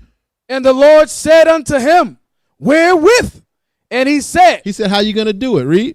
I will go forth, and I will be a lying spirit in the mouth of all his prophets. And he said, thou shalt persuade him and prevail also. Right. Go forth and do so. The Lord gave permission to do that. So guess what? Right. Satan is telling Esau, you're gonna win. You know what I'm saying? Right. Satan telling him, hey, look, you're going to create this artificial intelligence. It's going to tell you how to get to the moon. It's going to tell you how to build these bunkers, so on and so forth. All that stuff is just to preserve you for when Christ get done and we be at that door. That's right. The lying spirit to you. I'm telling you. Hey, did y'all work it out? All right, bring that up. You would prefer the human race to endure, right? You're hesitating. Yeah, well, yes? I don't know. I would This is a long hesitation. This is a long hesitation. There's so many questions implicit in this. You would prefer. He said there's so many questions. He asked that man one question. Right. How he got him a lot of questions out of that? He said, I don't know who did what to that dude. Hey, I'm not talking. Everybody go. Go ahead. Say it again, bro. I don't know who did what to that dude, but he want everybody gone. Right. I mean, there's so many questions. I mean, they're gonna suck up all the oxygen. They're gonna suck up all the good white man's air. Can't think of much more, but I would say probably not. It's only one piece of the human race that God said he was going to eliminate. Completely. Yo, that's heavy though. That's heavy. You know, for real. Yo, hey, listen. Hey, what about when AI get a hold of these scriptures and they find out Esau's the damn devil? No. Hey, listen, y'all. AI already had that. I don't know if y'all remember. They was going to AI and they was like, yo, if you came as a human being, AI, who would you be? He said, I would come as, I don't know if they said African American. I think he said black. I would come as a black person because they came from the earth. They came from the soil. All type of, I'm telling you, y'all can look that up. Yo. Y'all can look that up. Yo, they went in there. They was like, AI agent, do you? Now you want to tell the truth, huh, nigga? Yeah. Yeah. Why don't you start lying like you did before? But they changed it, so you can't find that no more. Nah, you can't find that. You can't find it no more. At one point in time, you could ask AI who Esau was, and they'd tell you that he was a Caucasian. Oh yeah, 100%. Now when you look it up, it say they Arabs. Damn. Yikes. Yo, that's them. That's them hooking it up. Hey, listen, AI, just take it from us. Just lie. Why you think AI is lying? Who made AI up? His father's a liar. Yeah. AI's father is a liar, and the father of Esau is a liar. Didn't the Lord say that? Yeah. Didn't he say that? Yo, bro, get that, man. Get that real quick.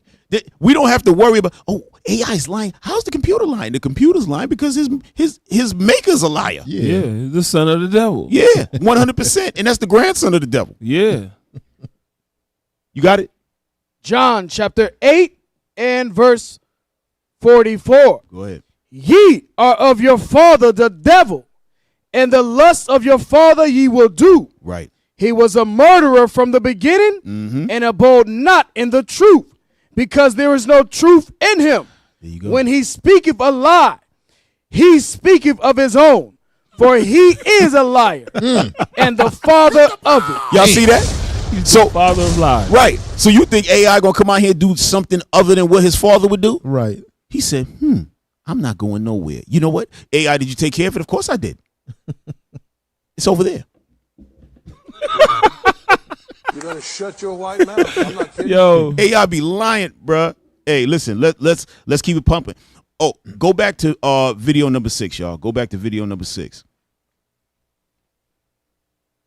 All right, go back to video number 6. It's something we're going to jump. Go to 1 hour and 41 minutes, all right? I just want to show y'all the difference because what he started talking about is because he's actually, again, he's trying to fight against the rapid pace at which AI is going. So he's saying there's a difference between what America's doing and what, say, China's doing. So he's going to talk about it right here. Social media, but we have been losing in the race to govern that technology. Like, I think you know these examples, but in China, as an example, they, I think, limit social media use to 40 minutes a day if you're under the age of 14. And I think it's only Fridays, Saturdays, and Sundays. Either that's for social media or for video games. There's lights out at 10 p.m., meaning that if you open a social media app after 10 p.m., it's closed, and it opens again at 6 in the morning. This is helpful for when it comes. You heard that? So they don't allow those kids, they only allow them a certain amount of time to look at social media. Yeah. And then they shut it down. So that's the kind of power that they have over, because you can have power over it. It lets you know Esau don't want no power over it. They need this thing to run crazy because that's them. That's them. Remember Revelation 6 and 8, right? It said hell and death follow after him. Yeah. Because no matter what they make, it's going to be wicked. Right? They made nuclear power. If they just used the nuclear energy for what it was supposed to be, we probably wouldn't pay nothing. Yeah. Right. It would just light everything, you'd be good. But why do that? Let's make a bomb. Let us make a bomb. Why not? And now they telling, oh no, you can't have a bomb because we have no.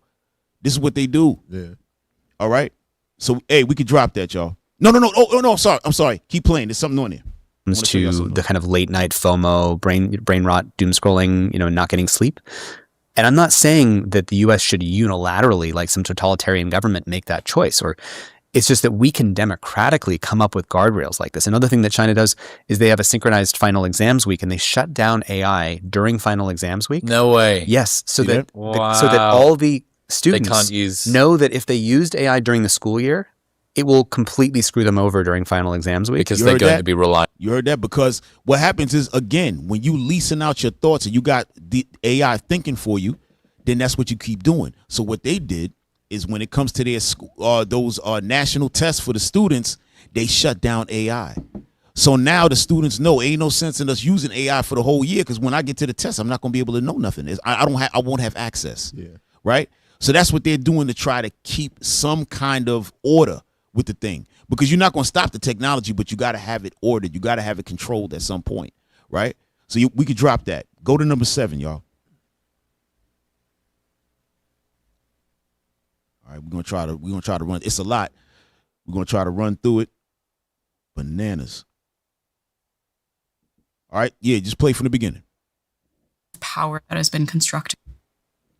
There is a system of power that has been constructed where these companies and the people running these companies get to make decisions that affect billions of people's lives around the world, and those billions of people do not get any say in how it goes. The industry is designed in a way that is extremely inhumane. Guys, Karen Howe, one of the top AI researchers, dropped a pretty eye-opening interview on AI and its dangers. During the interview, Karen warned that we should stop believing the tech companies that the AI they're making would stay aligned with humans. She said they're intentionally allowing AI to rewrite its own code to achieve AGI. And That's this could right. be... You heard that? They're intentionally allowing AI to rewrite its code. Why? Because AI is better at writing the code than them. So they can't say, oh, well, we don't know. No, they're allowed. Yo, let it ride. Because instead of them taking 2 years to do it, it's going to take a month.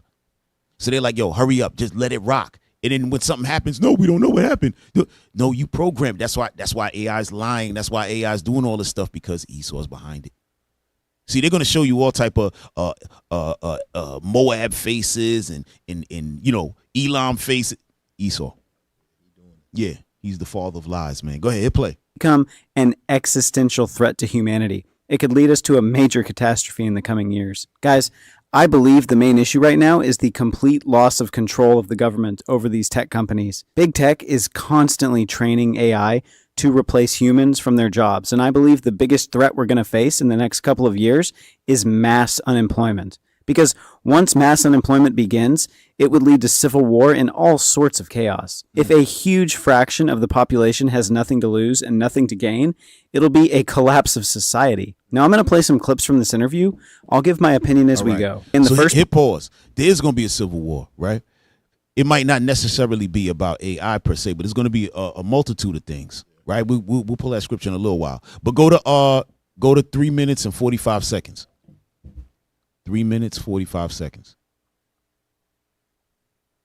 When they do not like what the researcher has found. And so I talk about the case of Dr. Timnit Gebru in my book, who was the ethical AI team co-lead at Google when she was literally hired to critique the types of AI systems that Google was building.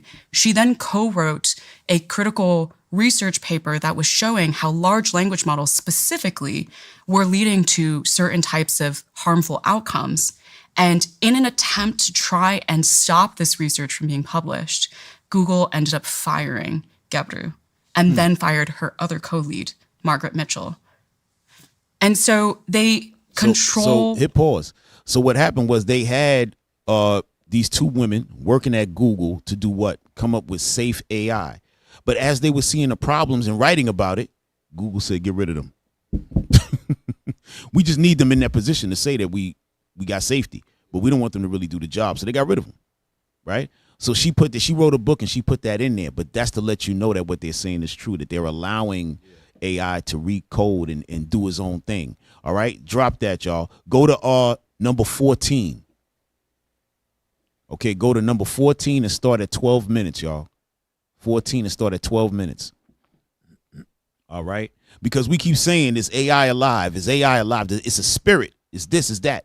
Watch this. Now, this is one of the top guys in the industry, but he's also, right, talking about we have to put a lock on AI because it's doing its own thing, and we don't want it to get to that super level that they were talking about, that AI, the AGI. He said once it gets there, it's all over. Okay, go to 12 minutes. Going and doing these things and spending resources and all that versus just giving you an answer. And if it isn't based on emotion, what on earth, why then do humans need emotions? We don't know if AI actually has emotions or not. Some people argue that they Pause. do, maybe. Pause. You heard what he said? This is one of the programs. He said, we don't know if it has emotions. Why not? Why would it have emotions? That's the point. Letting you know that there's they're saying to themselves, there's something going on. There's a spirit in there, right? Go ahead, hit play. Some rudimentary states of qualia experiences, but they seem to be able to fulfill their optimization and pattern recognition goals, even if they don't. Humans experience hit pause, emotion. y'all. Go to 13 minutes and 30 seconds. I just wanted y'all to hear that part, right? One thing about the AI too, y'all, right? When the AI completes a task, they said they give it a reward. A reward. What would the AI know about reward or not? So I had to look it up. I said, what is a reward to AI? So they put a value in there so that AI would know, okay, this task is completed successfully, right? But why would AI even care about success or non-success? That's up to the programmer. Unless it had an emotion. There's something there. Yeah, that's dopamine for us. Right. So that's excellent what you said, because they said, obviously the computer's not trying to get dopamine. They literally said that. But there's something there, because even if you program it and it says, okay, this is successful, this is not successful, then you just run whatever you got to run. But they're saying that once the AI achieves that, it's always trying to achieve it. Why? This is insane. But go ahead. Hit play, y'all. 13 minutes, 30 seconds. Preference. It just marches towards its goal, optimizing possible paths. Okay, why do people, because I'm assuming everything I'm going to suggest you and other people in the field of AI safety have thought about like 10,000 times. Why have we rejected the idea of trying to give AI a conscience, a sense of morality? Because even if we can't agree on universal morality, we in the West can build our AI to have our morality, and then they can all compete on an international stage. But why have we abandoned that? Too hard? There's an obvious reason why it doesn't work. So look at the problem of making safe humans first. Pause. Yeah, I was just thinking that. There you go. I was just thinking that, because how could you give them your morals when you have none? Thank you. Right. How could you do that? Right. Then they're gonna be fighting. You gonna have AI stealing water and dirt and ground and trees and cherries and the seed inside the cherry. What the hell? Yo, he said try to make a safe human. But that's real talk. This man talking about give it West morality. What are you talking about? Bruh, hit play. Of religion, morality, ethics, law, and bring it back a little bit so we don't yeah, go ahead. So look at the problem of making safe humans first. We have religion, morality, ethics, law, and still crime is everywhere. Murder is illegal. Stealing is illegal. None of it is rare. It happens all the time. Why haven't those approaches worked with human agents? And if they didn't, why would they work with artificial simulations of human agents? I think to stop. That's what I wanted y'all to hear. He said artificial, I forgot the exact word, but he basically called them artificial humans. Yeah. Right? Letting you know that this thing is a person. Yeah. That's what they're trying to achieve. He called a human an agent. Yep. Then he said an artificial human, letting you know that if it can't work on people, it's not going to work on the AI agent, because what? They're the father of it. They gave birth to it. Whatever they got in their mind, they put it in there. Yep. Oh, he just started lying. Yeah, because y'all be lying. Yep. Y'all be lying. AI be the new colonizers of the world. Oh yeah. Oh yeah. Because remember, they probably have programmed some AI to go and steal information from places. Yeah. So the other AI models is talking to that guy. Yeah. He said, yeah, I done stole all kind of stuff. Yeah, I don't. They were like, "Oh, word?" Yeah, I went to China. I went here. I went there. They was like, "Damn!" So I might as well steal an email. Then that's small thing compared to what you're doing. Yeah, I'm telling y'all, this is crazy. Hey, drop that, y'all.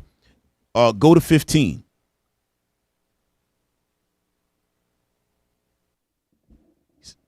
He said 1 second. Yeah. Oh, you good? All right. When you get to 15, right, just jump right to the minute mark. All right, just go to the minute mark. All right. Now, this guy right here, before y'all hit play, this guy right here, his name is Connor Leahy. He's another programmer. He's kind of the same as the other guy, Tristan, where he's trying to get the people to get together and say something to try to fight against the speed of it. They're not against AI. They just don't want the speed to be that fast because they're not able to corral it, right? So he knows about it. He programmed it. He gonna say some things on here. Go ahead, y'all. Absolutely. So I will have my AI agent that does everything for me, knows everything about me, and maybe takes my job. And you'll have yours, and both of those are completely independent from each other.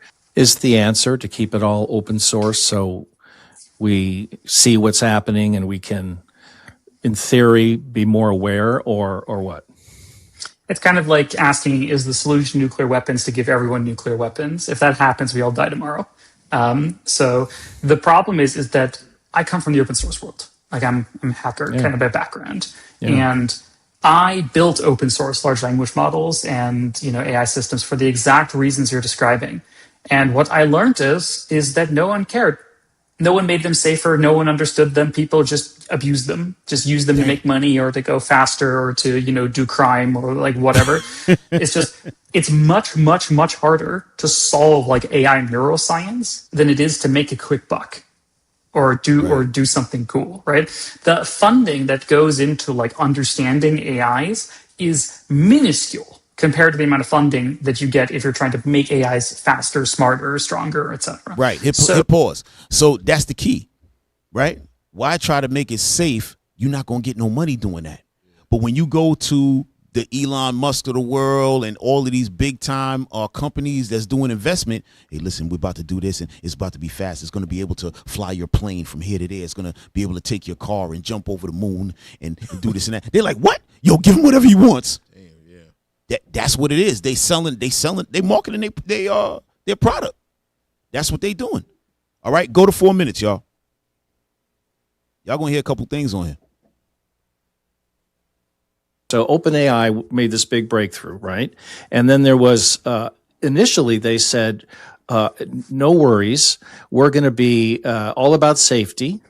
We're going to move slowly. We have everybody's best interests in mind. And then something shifted, and there was a lot of, internal turmoil, and Elon Musk left, and Sam Altman suddenly turned it into a for-profit venture, right? So, and everything shifted. They all broke off. They all started their own company, and then everything just started moving super fast, right? Yeah. So I have a much more cynical take. I think nothing changed. Really? I think the story starts way before that. So it's like in the 80s, throughout the 90s, there's a lot of discussions around this. If you have an AI system that's as smart as a human or smarter, well, then it can, of course, just make better AI systems. And those even better AI systems could make an ever better AI system. And then that can make an even better AI, and so on, until you can get to what's called superintelligence.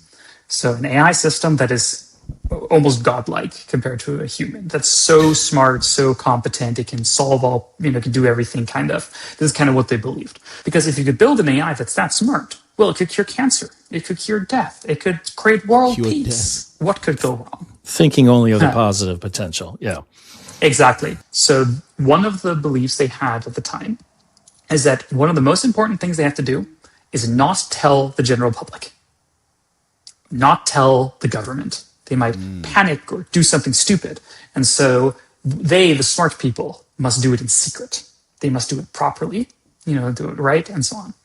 And this is the direct ideology that led to the creation of DeepMind, OpenAI, and later Anthropic. Right. So pause, y'all. So what he's saying is once they got that technology clicking, they were like, oh, man, we can't tell nobody. Because if we start talking about this, they're going to want to stop it. They knew it. So they said, we're going to get it to a certain point. Then we're going to start pushing it. Oh, we got AI. ChatGPT. Once you hear ChatGPT and you're like, oh, this is dope. You don't want AI to stop until you find out that you ain't going to have no job. Right. Or I do customer service. Not anymore. Yep. Not anymore. No. Goodbye. They even said when y'all be calling up y'all phone and y'all be speaking to the, hi, my good, this is Companion from such and such. Can I help you? Yep. Yeah. Can I help you with your phone pill? What? Yeah, you can help me with my phone bill. Yeah. Right? Done. They already said a lot of them jobs in the Philippines and all that is going. Yep. They already said all them jobs is they kind of going away, little by little. You know what I mean? Go ahead. Matter of fact, jump to 10 minutes, 30 seconds. AI will deny you from talking to an agent. Oh, I'm man. an agent. For real. For real.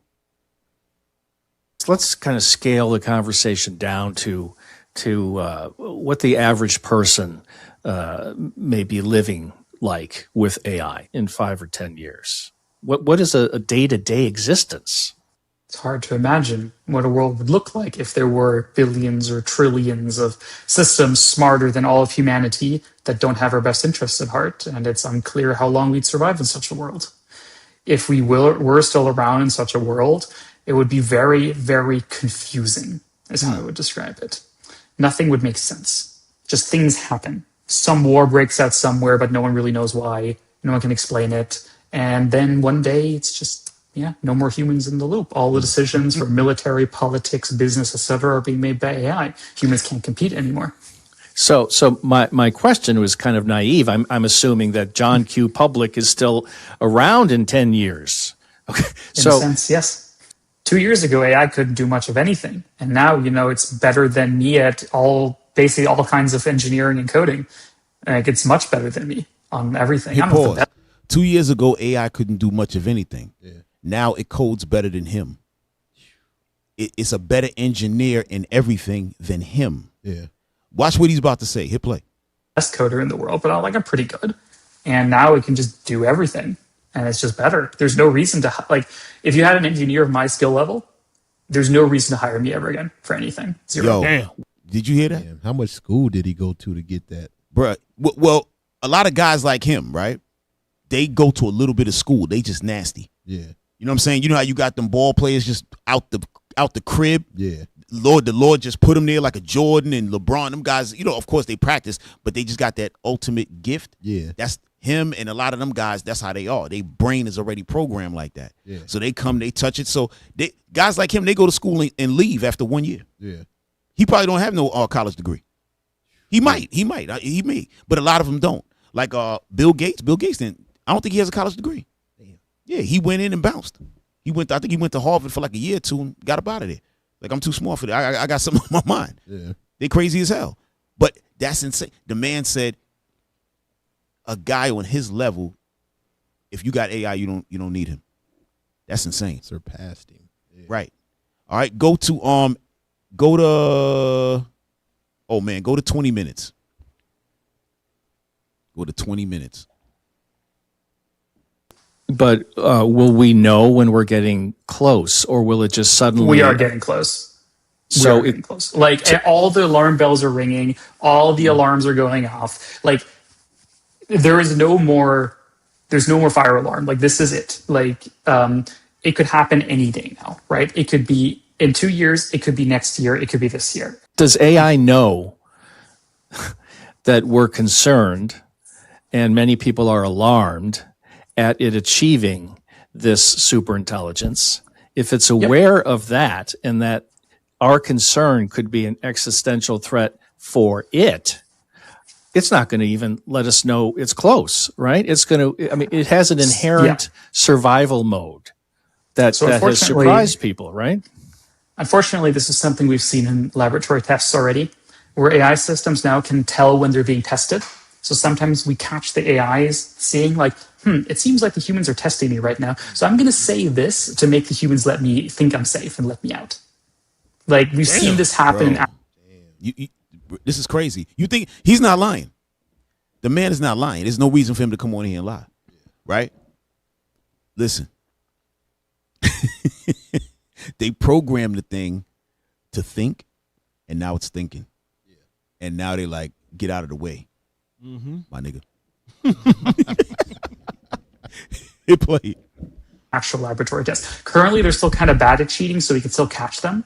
But they're getting better and better till at some point we won't be able to catch them anymore. So basically, whenever you see someone in a company ad claiming we tested our AI and it's safe, it's bullshit. It's 100%. It's nonsense. It's like asking someone, a criminal, will you do crime? And they say no. It's it's quite bad, and it's getting worse as these It is systems quite get smarter. They're extremely optimized to get into your head.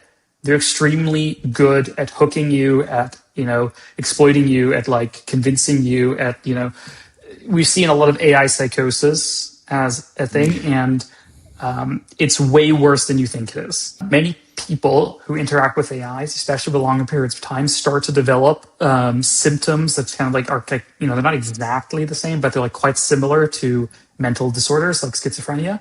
They start believing, like the AI system is, sentient and it's talking to them, it's conscious, Stop. He said after a while they start to say that the AI system is sentient and it's conscious and it's talking to them. Yeah, because he is talking to them. Yeah. Like what do you think they're doing all day? Why would they be spending so much time with it? That's because they actually created a relationship with this thing. Like, can you do this for me? Boom. AI bring back the message. Okay, AI, I want to make money. I had an idea to put a snail and pour root beer on it and then eat it an hour later, and I want to make money out of that. And then AI come back with, yeah, this is how you do it. They're like, oh my God, AI, I love you. I love you too. Yo, y'all see, but y'all see that relationship can be cultivated on the strength of the information. Yeah. Because you're doing less and less and you're becoming dependent on this thing. Hey man, hit play. They have solved time travel, or that they have, unlocked the secrets to AI super intelligent immortality or stuff like this. They're going crazy. And I have seen this affect people that, including like especially AI scientists, including like people working at Anthropic, OpenAI, like some like Nobel Prize tier level scientists, I have gotten completely crazy by talking with AIs too much, basically. So hit pause, y'all. Hit pause. We not going to see none of that. Like I said, when we messing with Chat GPT, even the other one we were talking about, Open Claw, these little ones that we playing around, you're not going to get to that level of maniac talking with AI like that. But these guys is deep. Yeah. They're dealing with AI. They probably got a robot in there talking to them. Yep. Yeah, it ain't no normal thing like they just talking to a screen. It's something there. So they have connected with this thing. And the difference is humans got emotions. AI is like, oh, you got an emotion. Me too. I'm just like you. Yo, this is insane. Talking about they know how to deceive. Hey, go to 23 minutes, 45 seconds on this one.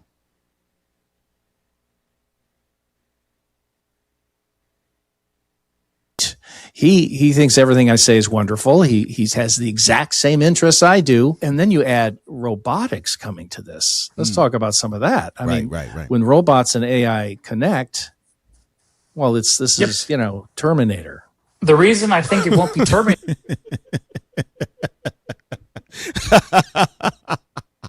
Hey, but think about it though. Think about it, right? Because we even put that on the thumbnail. But think about it. The sister who wrote Terminator and Matrix, right? I saw her in an interview. I can't remember the sister's name. It was Black sister. Yeah. Huh? What's her name? Octavia? Somebody find a name. Remember, she went on Patient Saints for like 5 minutes, went crazy, and then left the show, right? Because she wasn't trying to hear nothing. She just was going off. But the sister wrote Terminator and The Matrix. So both movies did what? The machines knocked off the humans. Yeah. Right? But remember, the machines knocked off the humans, and then she said that John Connor in Terminator is really Neo. Sophia Stewart, that's her name, right? So I seen her in an interview. She said that that John Connor, the little kid that started off in the Terminator, that became a grown man, that he is Neo in the Matrix, right? So the Matrix is AI, right? So that technology that they use, the machines is who set off the nuclear weapons. That's true. We don't know how the nukes is going to get. We know the nukes is going off, but we don't know how they're going off, right? So these people are so crazy. We don't know if they got the idea from her movie or the Lord just put the spirit on her to make them. We don't know. But this is the craziness that these people is doing. We don't know what's going to happen, y'all. At the end of the day, them nukes is flying. That we know. The nukes is going to go off at some point. How they going to go off? What's going to happen? Because remember, like we always say, America going to get destroyed. right? Some other countries gonna get destroyed, but there's some countries that's not gonna get destroyed. So how that's gonna happen? How that's gonna happen? Somebody's missiles gonna be suppressed. You know what I'm saying? Something gonna happen. We don't know what's gonna happen. Let's see how it go. But go ahead, hit play. Is because it's not needed. I think people will give over control willingly for the reasons you described. Like, people will just willingly let the AI make all the decisions. They, those who don't get outcompeted or, convinced by the AI. The AI gets into your head. Some people will not do it, but they will get outcompeted. The companies run by AIs will be more effective. They will make more money. They will outcompete the companies not run by AIs. The countries who don't use AI in the military will get outcompeted by those that do, and so on. So I don't think it's even going to need a Terminator. Like, I think we're going to lose long before then. Basically, I think like Terminator's no, that would be almost too optimistic. Damn. Let's go back. Hit pause. He said we won't even get to the Terminator part because we just gonna give up. It ain't gonna be no fight. Because remember in the movie, the people was fighting. That's how come they had to make the Terminators. Yeah. They said, okay, we can't kill them. We need. Hey, we're gonna build some robots, put the AI in them, and send them to go hunt these humans down. But he said, no, we ain't got to do all that. They're gonna be like, okay, whatever. What do we got to do? Yeah, here you go. Here goes some food. Because that's what they're saying, that these companies are gonna get so big and knock people out of their jobs and then pay them a wage to stay home. Yeah. Right? Now again, let's see what happens. Right? Because we don't know if any of that is gonna happen. Right? Damn, I gotta show y'all this. Okay, so now we were talking about that guy, Altman, right? Sam Altman. Okay, so just some background on Sam Altman. Again, he had OpenAI, the guy that said, oh, I don't know if I want humans to continue, right? That's his partner. Okay. Now, there was a guy that was working for them, right? A young guy working for them. I forgot.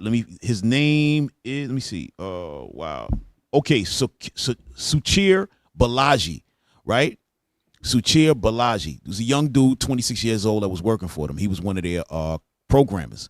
So what he found out was that OpenAI was stealing technology from another company and putting it as their own so they can advance. So he saw that, and he was a whistleblower. He went and said something like, yo, listen, they going crazy over there. They stealing technology from this other company, this, that, and the third, whatever. He left the company. When he left the company now, not too long after, he got murdered. He turned up dead. They said it was suicide or whatever. Can I say that? I'm supposed to, what I got to say? Unalived? I got to use different words or whatever, right? But they said he self-deleted. That's a good one. Right? They said he self-deleted. But when they went and did a little, so his parents came and was like, he would never do that. He was on some medications and stuff like that, whatever, he was sickly or whatever. But they said he wouldn't do that. So when they went and they got their independent person to come in, they saw, because they said that he had, put one to the dome. But when they looked, they said that trajectory don't even make sense for a person to do. Yeah. Plus, there was some blood in another room and all of that. It didn't make no sense, right? So this guy, Sam Altman, was doing an interview with Tucker Carlson, right? So we're just going to play a little bit of that, all right? So y'all can see the little pressure that Tucker put on him. All right? That's number 17, y'all. I should have told y'all to get that ready. I'm sorry. 17. Oh, okay. Y'all got it. Put that disclaimer up there. All right. So you had complaints from one programmer who said you guys are basically stealing people's stuff and not paying them, and then he wound up murdered. What was that? Also a great tragedy. Yeah, he did that crazy just now. Go ahead. He committed suicide. Do you think he committed suicide? I really do. This was like a friend of mine. This is like a guy that, and not a close friend, but this is someone that worked at OpenAI for a very long time. I was really shaken by this tragedy. I spent a lot of time trying to, read everything I could, as I'm sure you and others did too, about what happened. It looks like a suicide to me. Why does it look like a suicide? It was a gun he had purchased. It was the... Pause. So basically he's saying because... Well, he asking him why. He's getting ready to give him the reasons on why he thinks it's that way, right? But listen close. Go ahead. Gruesome to talk about, but I read the whole medical record. Does it not look like one to you? No, he was definitely murdered, I think. There were signs of a struggle, of course. The surveillance camera, the wires had been cut. He had just ordered takeout food, come back from a vacation with his friends on Catalina Island. No indication at all that he was suicidal. no note and no behavior. He had just spoken to a family member on the phone, and then he's found dead with blood in multiple rooms. So that's impossible. Seems really obvious he was murdered. Have you talked to the authorities about it? I have not talked to the authorities about it. Go ahead. Hey, listen, we could drop that, right? I don't want to take too much time, but if y'all want, y'all could go find it on your own and watch it. But what happened was he got tight. He got mad with Tucker Carlson. He was like, he felt like he was being ambushed. And he was like, yeah, I don't think this is the proper way to be discussing this man. You know what I'm saying? Like he wasn't being shown proper respect. But he probably shouldn't have spoke about it at all. But in reality, the guy was found dead. It was true what Tucker was saying. It could not have been a self-deletion. That's what he's trying to say, right? So now, since that time, this happened. Now, what I'm about to show y'all just happened. Pull up number 18, y'all. This just happened a few weeks ago. I think about maybe 3 weeks ago, 2 to 3 weeks ago in San Francisco, right? Because that same guy we just saw in the interview, he lives in San Francisco, right? Obviously, Silicon Valley and all that, right? So watch this, y'all. Surveillance footage photos released by the Department of Justice appear to capture the moment a suspect threw an incendiary device at OpenAI CEO Sam Altman's home. The FBI says the suspect, Daniel Moreno Gama, later struck at the glass doors of OpenAI's San Francisco headquarters with a chair. He was arrested at the scene and no one was injured. Moreno Gama, a 20-year-old from Texas, is alleged to have authored documents opposing AI and advocating for the killing of CEOs and investors of AI companies. He now faces attempted murder and attempted arson charges. CNN is working to determine his legal representation. Right. So this guy right here, Daniel, right, he went over there and tried to burn down Sam Altman's house, right? Watch this. Go to 19, y'all. Right? And he said he wanted to kill all of the CEOs of all of the AI companies and all that, right? Because he's probably reading about what we're learning now, all the stuff that's to come. So he like, you know what? Maybe I should do some deletions. Yeah, he was trying to prevent the Terminator from being born. Right. Go ahead.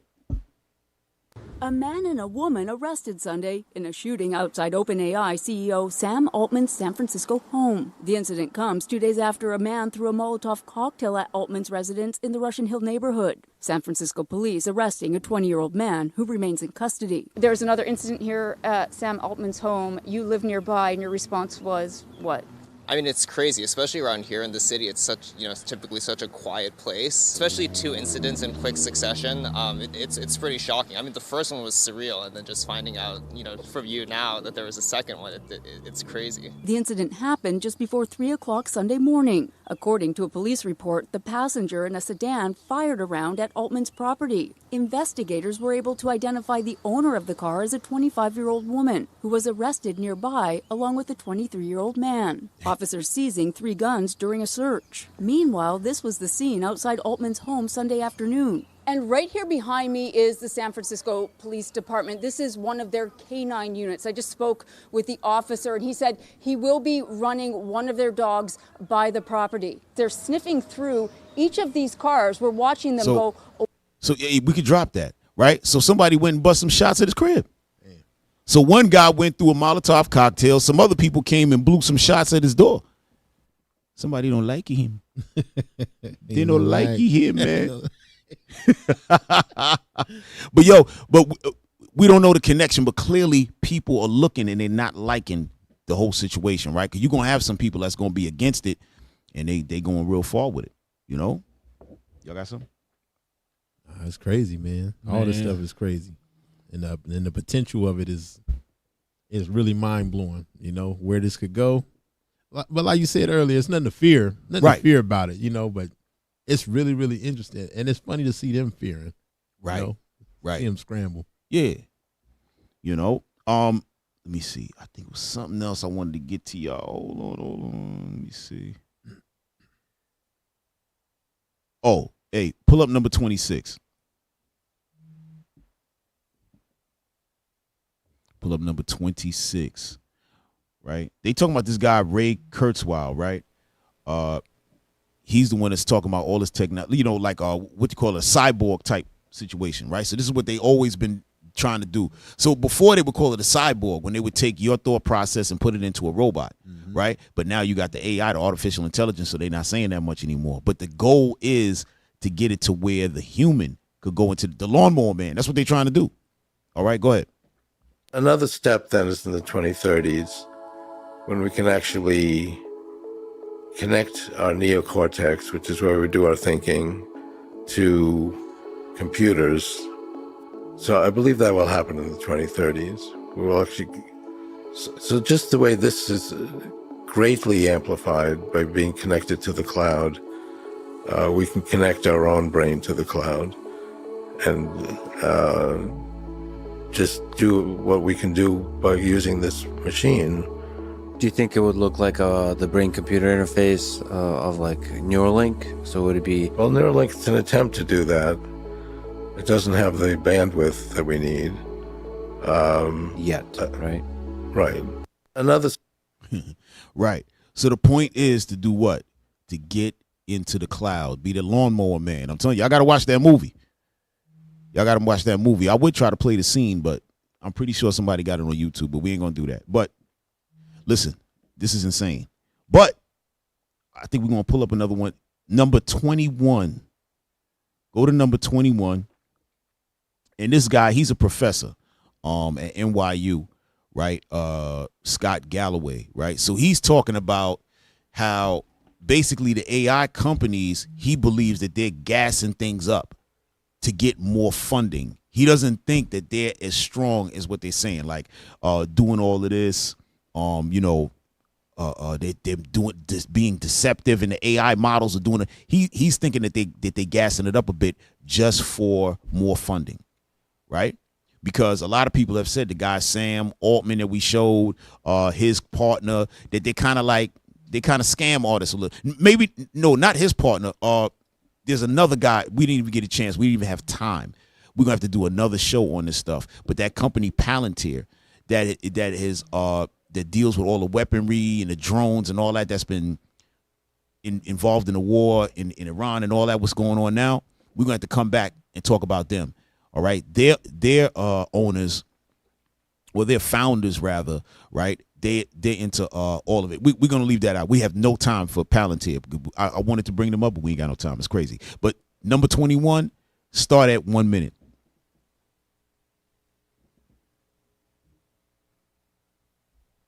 Is people making over $200,000. Because generally speaking, wealthy people look at AI as something that's fueling their portfolios, and wealthy people are the biggest users of AI. So they see it as a positive. They see it as innovation. They see it as the S&P going up. But if you're an average middle-class person, what you may see is that your electricity bills have gone up, and you don't even have access to invest in these companies. And you see some statements from people, Sam Altman saying, stop complaining about energy costs, think about the amount of energy it takes to raise a child. So they haven't really managed the brand well. In the last 18 months, it's come from something kind of scary, but we can be optimistic and a wealth creator, to something that's very scary and something that's a wealth creator for the wealthiest already. The brand in the last 18 months has had tremendous, tremendous erosion. When I look at some of the quotes from the CEOs of these AI companies, I've got one here from Elon that says, AI and robots will replace all jobs. Working will be optional, like growing your own vegetables. Hit pause. So right now he's saying, he's reading a report that's saying AI is going to replace all jobs, right? So that's where they're at right now. They're talking about jobs, right? Go ahead, hit play. From a store. The challenge will be fulfillment. How do you derive fulfillment and meaning in life?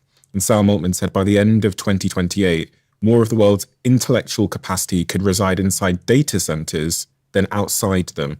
And when I went through Sam's blog several times, I mean, he's talking about a fairly dystopian future. And many of the CEOs, I mean, even Amadeo Anthropic talks a lot about, his bear case for AI and the job disruption that will follow. And so I think I'm trying to get clarity for myself, really, on like, what is the truth? What's marketing and what's the truth? And I want to add another point, which is I hire a lot of people. Yep. And I'm already finding that our framework, specifically for entry-level roles, has quite radically changed. And so I didn't believe this stuff. Like a lot of people told me that, oh, Sam Altman, these guys, they're doing marketing to make their company seem powerful. But then when I noticed a change in my own behavior, when I'm sifting through these CVs, I thought, oh, maybe things are going to change. I think it's mostly bullshit and catastrophizing and a means of fundraising. Every technology in history goes through a similar arc. There's some catastrophizing. Hey, there's some pause. He said that they're catastrophizing with their marketing, meaning they're telling you there's going to be a catastrophe. This thing is so crazy that it's gonna blow up the world. So you better give us some funding so we can get on top of it, right? So he's about to make a point though. He's about to make a good point. I like this point he's about to make. Go ahead, play. Job loss, that increase in productivity results in additional margin, new business opportunities, and employment grows.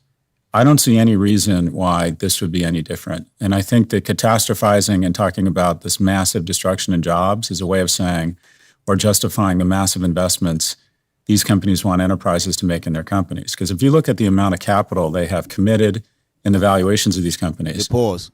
Look at that. Money in, right? $320 billion, right? They haven't made that money yet. They're getting it, right? That's the point, to get it, because then that's going to help your valuation, right? So now when your valuation comes out, that's going to help you with your what? Your pricing and your shares, right? So that's all it's about. It's about that bread. The point is the AI exists. It is dangerous, but he's saying maybe they pushing it a little bit to get more bread, right? Which I guess two things could be true, right? Go ahead. One of two things needs to happen in the next 5 years, at least in the US. There either needs to be $1 trillion in incremental revenue from new products from companies that have licensed AI. So L'Oreal does a big site license with, say, OpenAI. You heard that? So he's saying in order for them to see any return, they would have had to make $1 trillion. They would have to make $1 trillion off of that $320 billion that was put in there. And of course, they're not going to do that. Go ahead. Does it come up with new products? Like, how does it justify that investment? We're not seeing a lot of AI moisturizer or cars that are built by AI. Damn. Yo, for real. He like, yo, listen, they still got the same damn products. So what is all of this investment for? But the investment ain't for that. The investment is to let AI continue to do its damn thing. And for them to get rich, of course. Right? It's always going to be that greed in there. Go ahead, hit play. AI has hit industrialized robots at Amazon, but there's not a lot what you would call new AI-driven or AI products. AI plays a role in the background, but it's very hard for companies right now to point to incremental growth or revenues from AI. So in order to justify these valuations, then they have to say, all right, there's going to be massive cost savings or efficiencies. And there's some examples. I think Meta has just announced new layoffs because of efficiencies they're getting with AI targeting. So one of two things needs to happen in the next three years. Either these companies' valuations need to be cut by 50 or 70%, or you need a massive destruction in the labor market that creates tons of efficiencies that their customers can then flow to the bottom line. And I think what the CEOs are saying is that there's going to be massive efficiencies. I also think that you sound more interesting and it makes your technology sound more seminal when you say it's changing the world and we don't know how to control it. And quite frankly, I find it a little bit obnoxious that some of the founders and key figures in AI catastrophize just about the time they take a secondary and peace out to the Côte d'Azur. That's not helpful. I'm Dr. Frankenstein and I've created this monster, but I don't know how to deal with it, so I'm going to go peace out to Saint-Tropez. That's just not very helpful. They always talk about the peril. Hit pause, right? So he's saying, wait a minute. Y'all got this monster that y'all created, but y'all getting this money and now y'all want to go chill somewhere? Yeah. Ain't y'all supposed to be working on this? That's the way he's looking at it, right? He's an economist. He's into, I think he graduated from Berkeley over here with an economics degree. So that's how he's looking at things. But the bottom line is he's probably correct, right? They probably are gassing it up to get more and more money. That's a part of it. But the bottom line is that technology exists. You know what I'm saying? Yeah, y'all got something? Yeah, I got Tobit in the super chat, $10. Okay. All praises, Tobit. Bass Reeves in the super chat. Bass Reeves, the Lone Ranger. $200. Yes, sir. All praises. Thank y'all. All praises. All praise to the Most High for y'all. You know what I'm saying? We really appreciate that. But listen, we're gonna have to shut it down right there. We got a lot more, but it's just no time. It's so much. Maybe we'll come back another time and do another version. I don't want to say part 2. Because we ain't going to do it like that, but we're going to do something else because there's a lot of it that we couldn't get into. The same thing with the dude, Sam Altman, their company, what they got going on. They got lawsuits, all type of madness going on there. Elon Musk. Yo, it's a lot. It's a lot, y'all. Lord's will, we come back and touch it again. But you know what I'm saying? All praise to the Lord, man. Great show. You know, great information. You know what I'm saying? This is you know what we're trying to do. So our people, we got to pay attention to all these things, y'all. All this got to, we have to, the scriptures talk about be ignorant of nothing great or small, right? We have to keep our eyes on things, right? Keep our eyes on things, right? Watch and pray. You know what I mean? But no fear. But yo, listen, hey, let's not forget the Booster Club. All right, the Booster Club. Where's the applause? Thank you. Damn, y'all slow.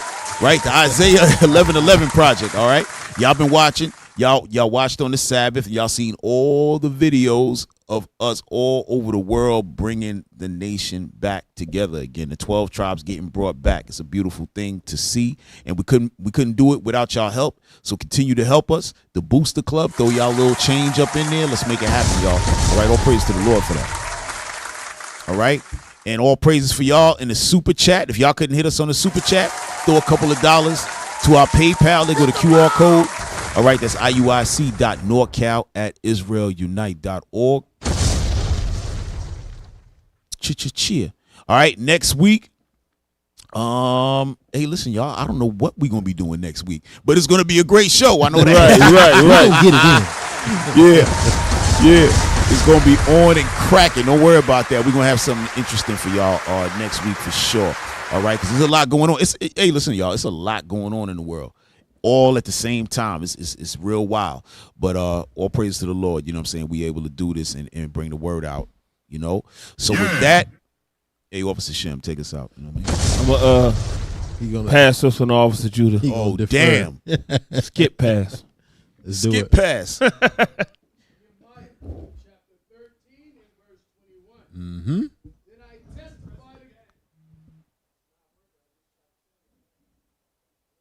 Oh, what happened? The mic ain't working? All right, so we're going to have to pull the scripture.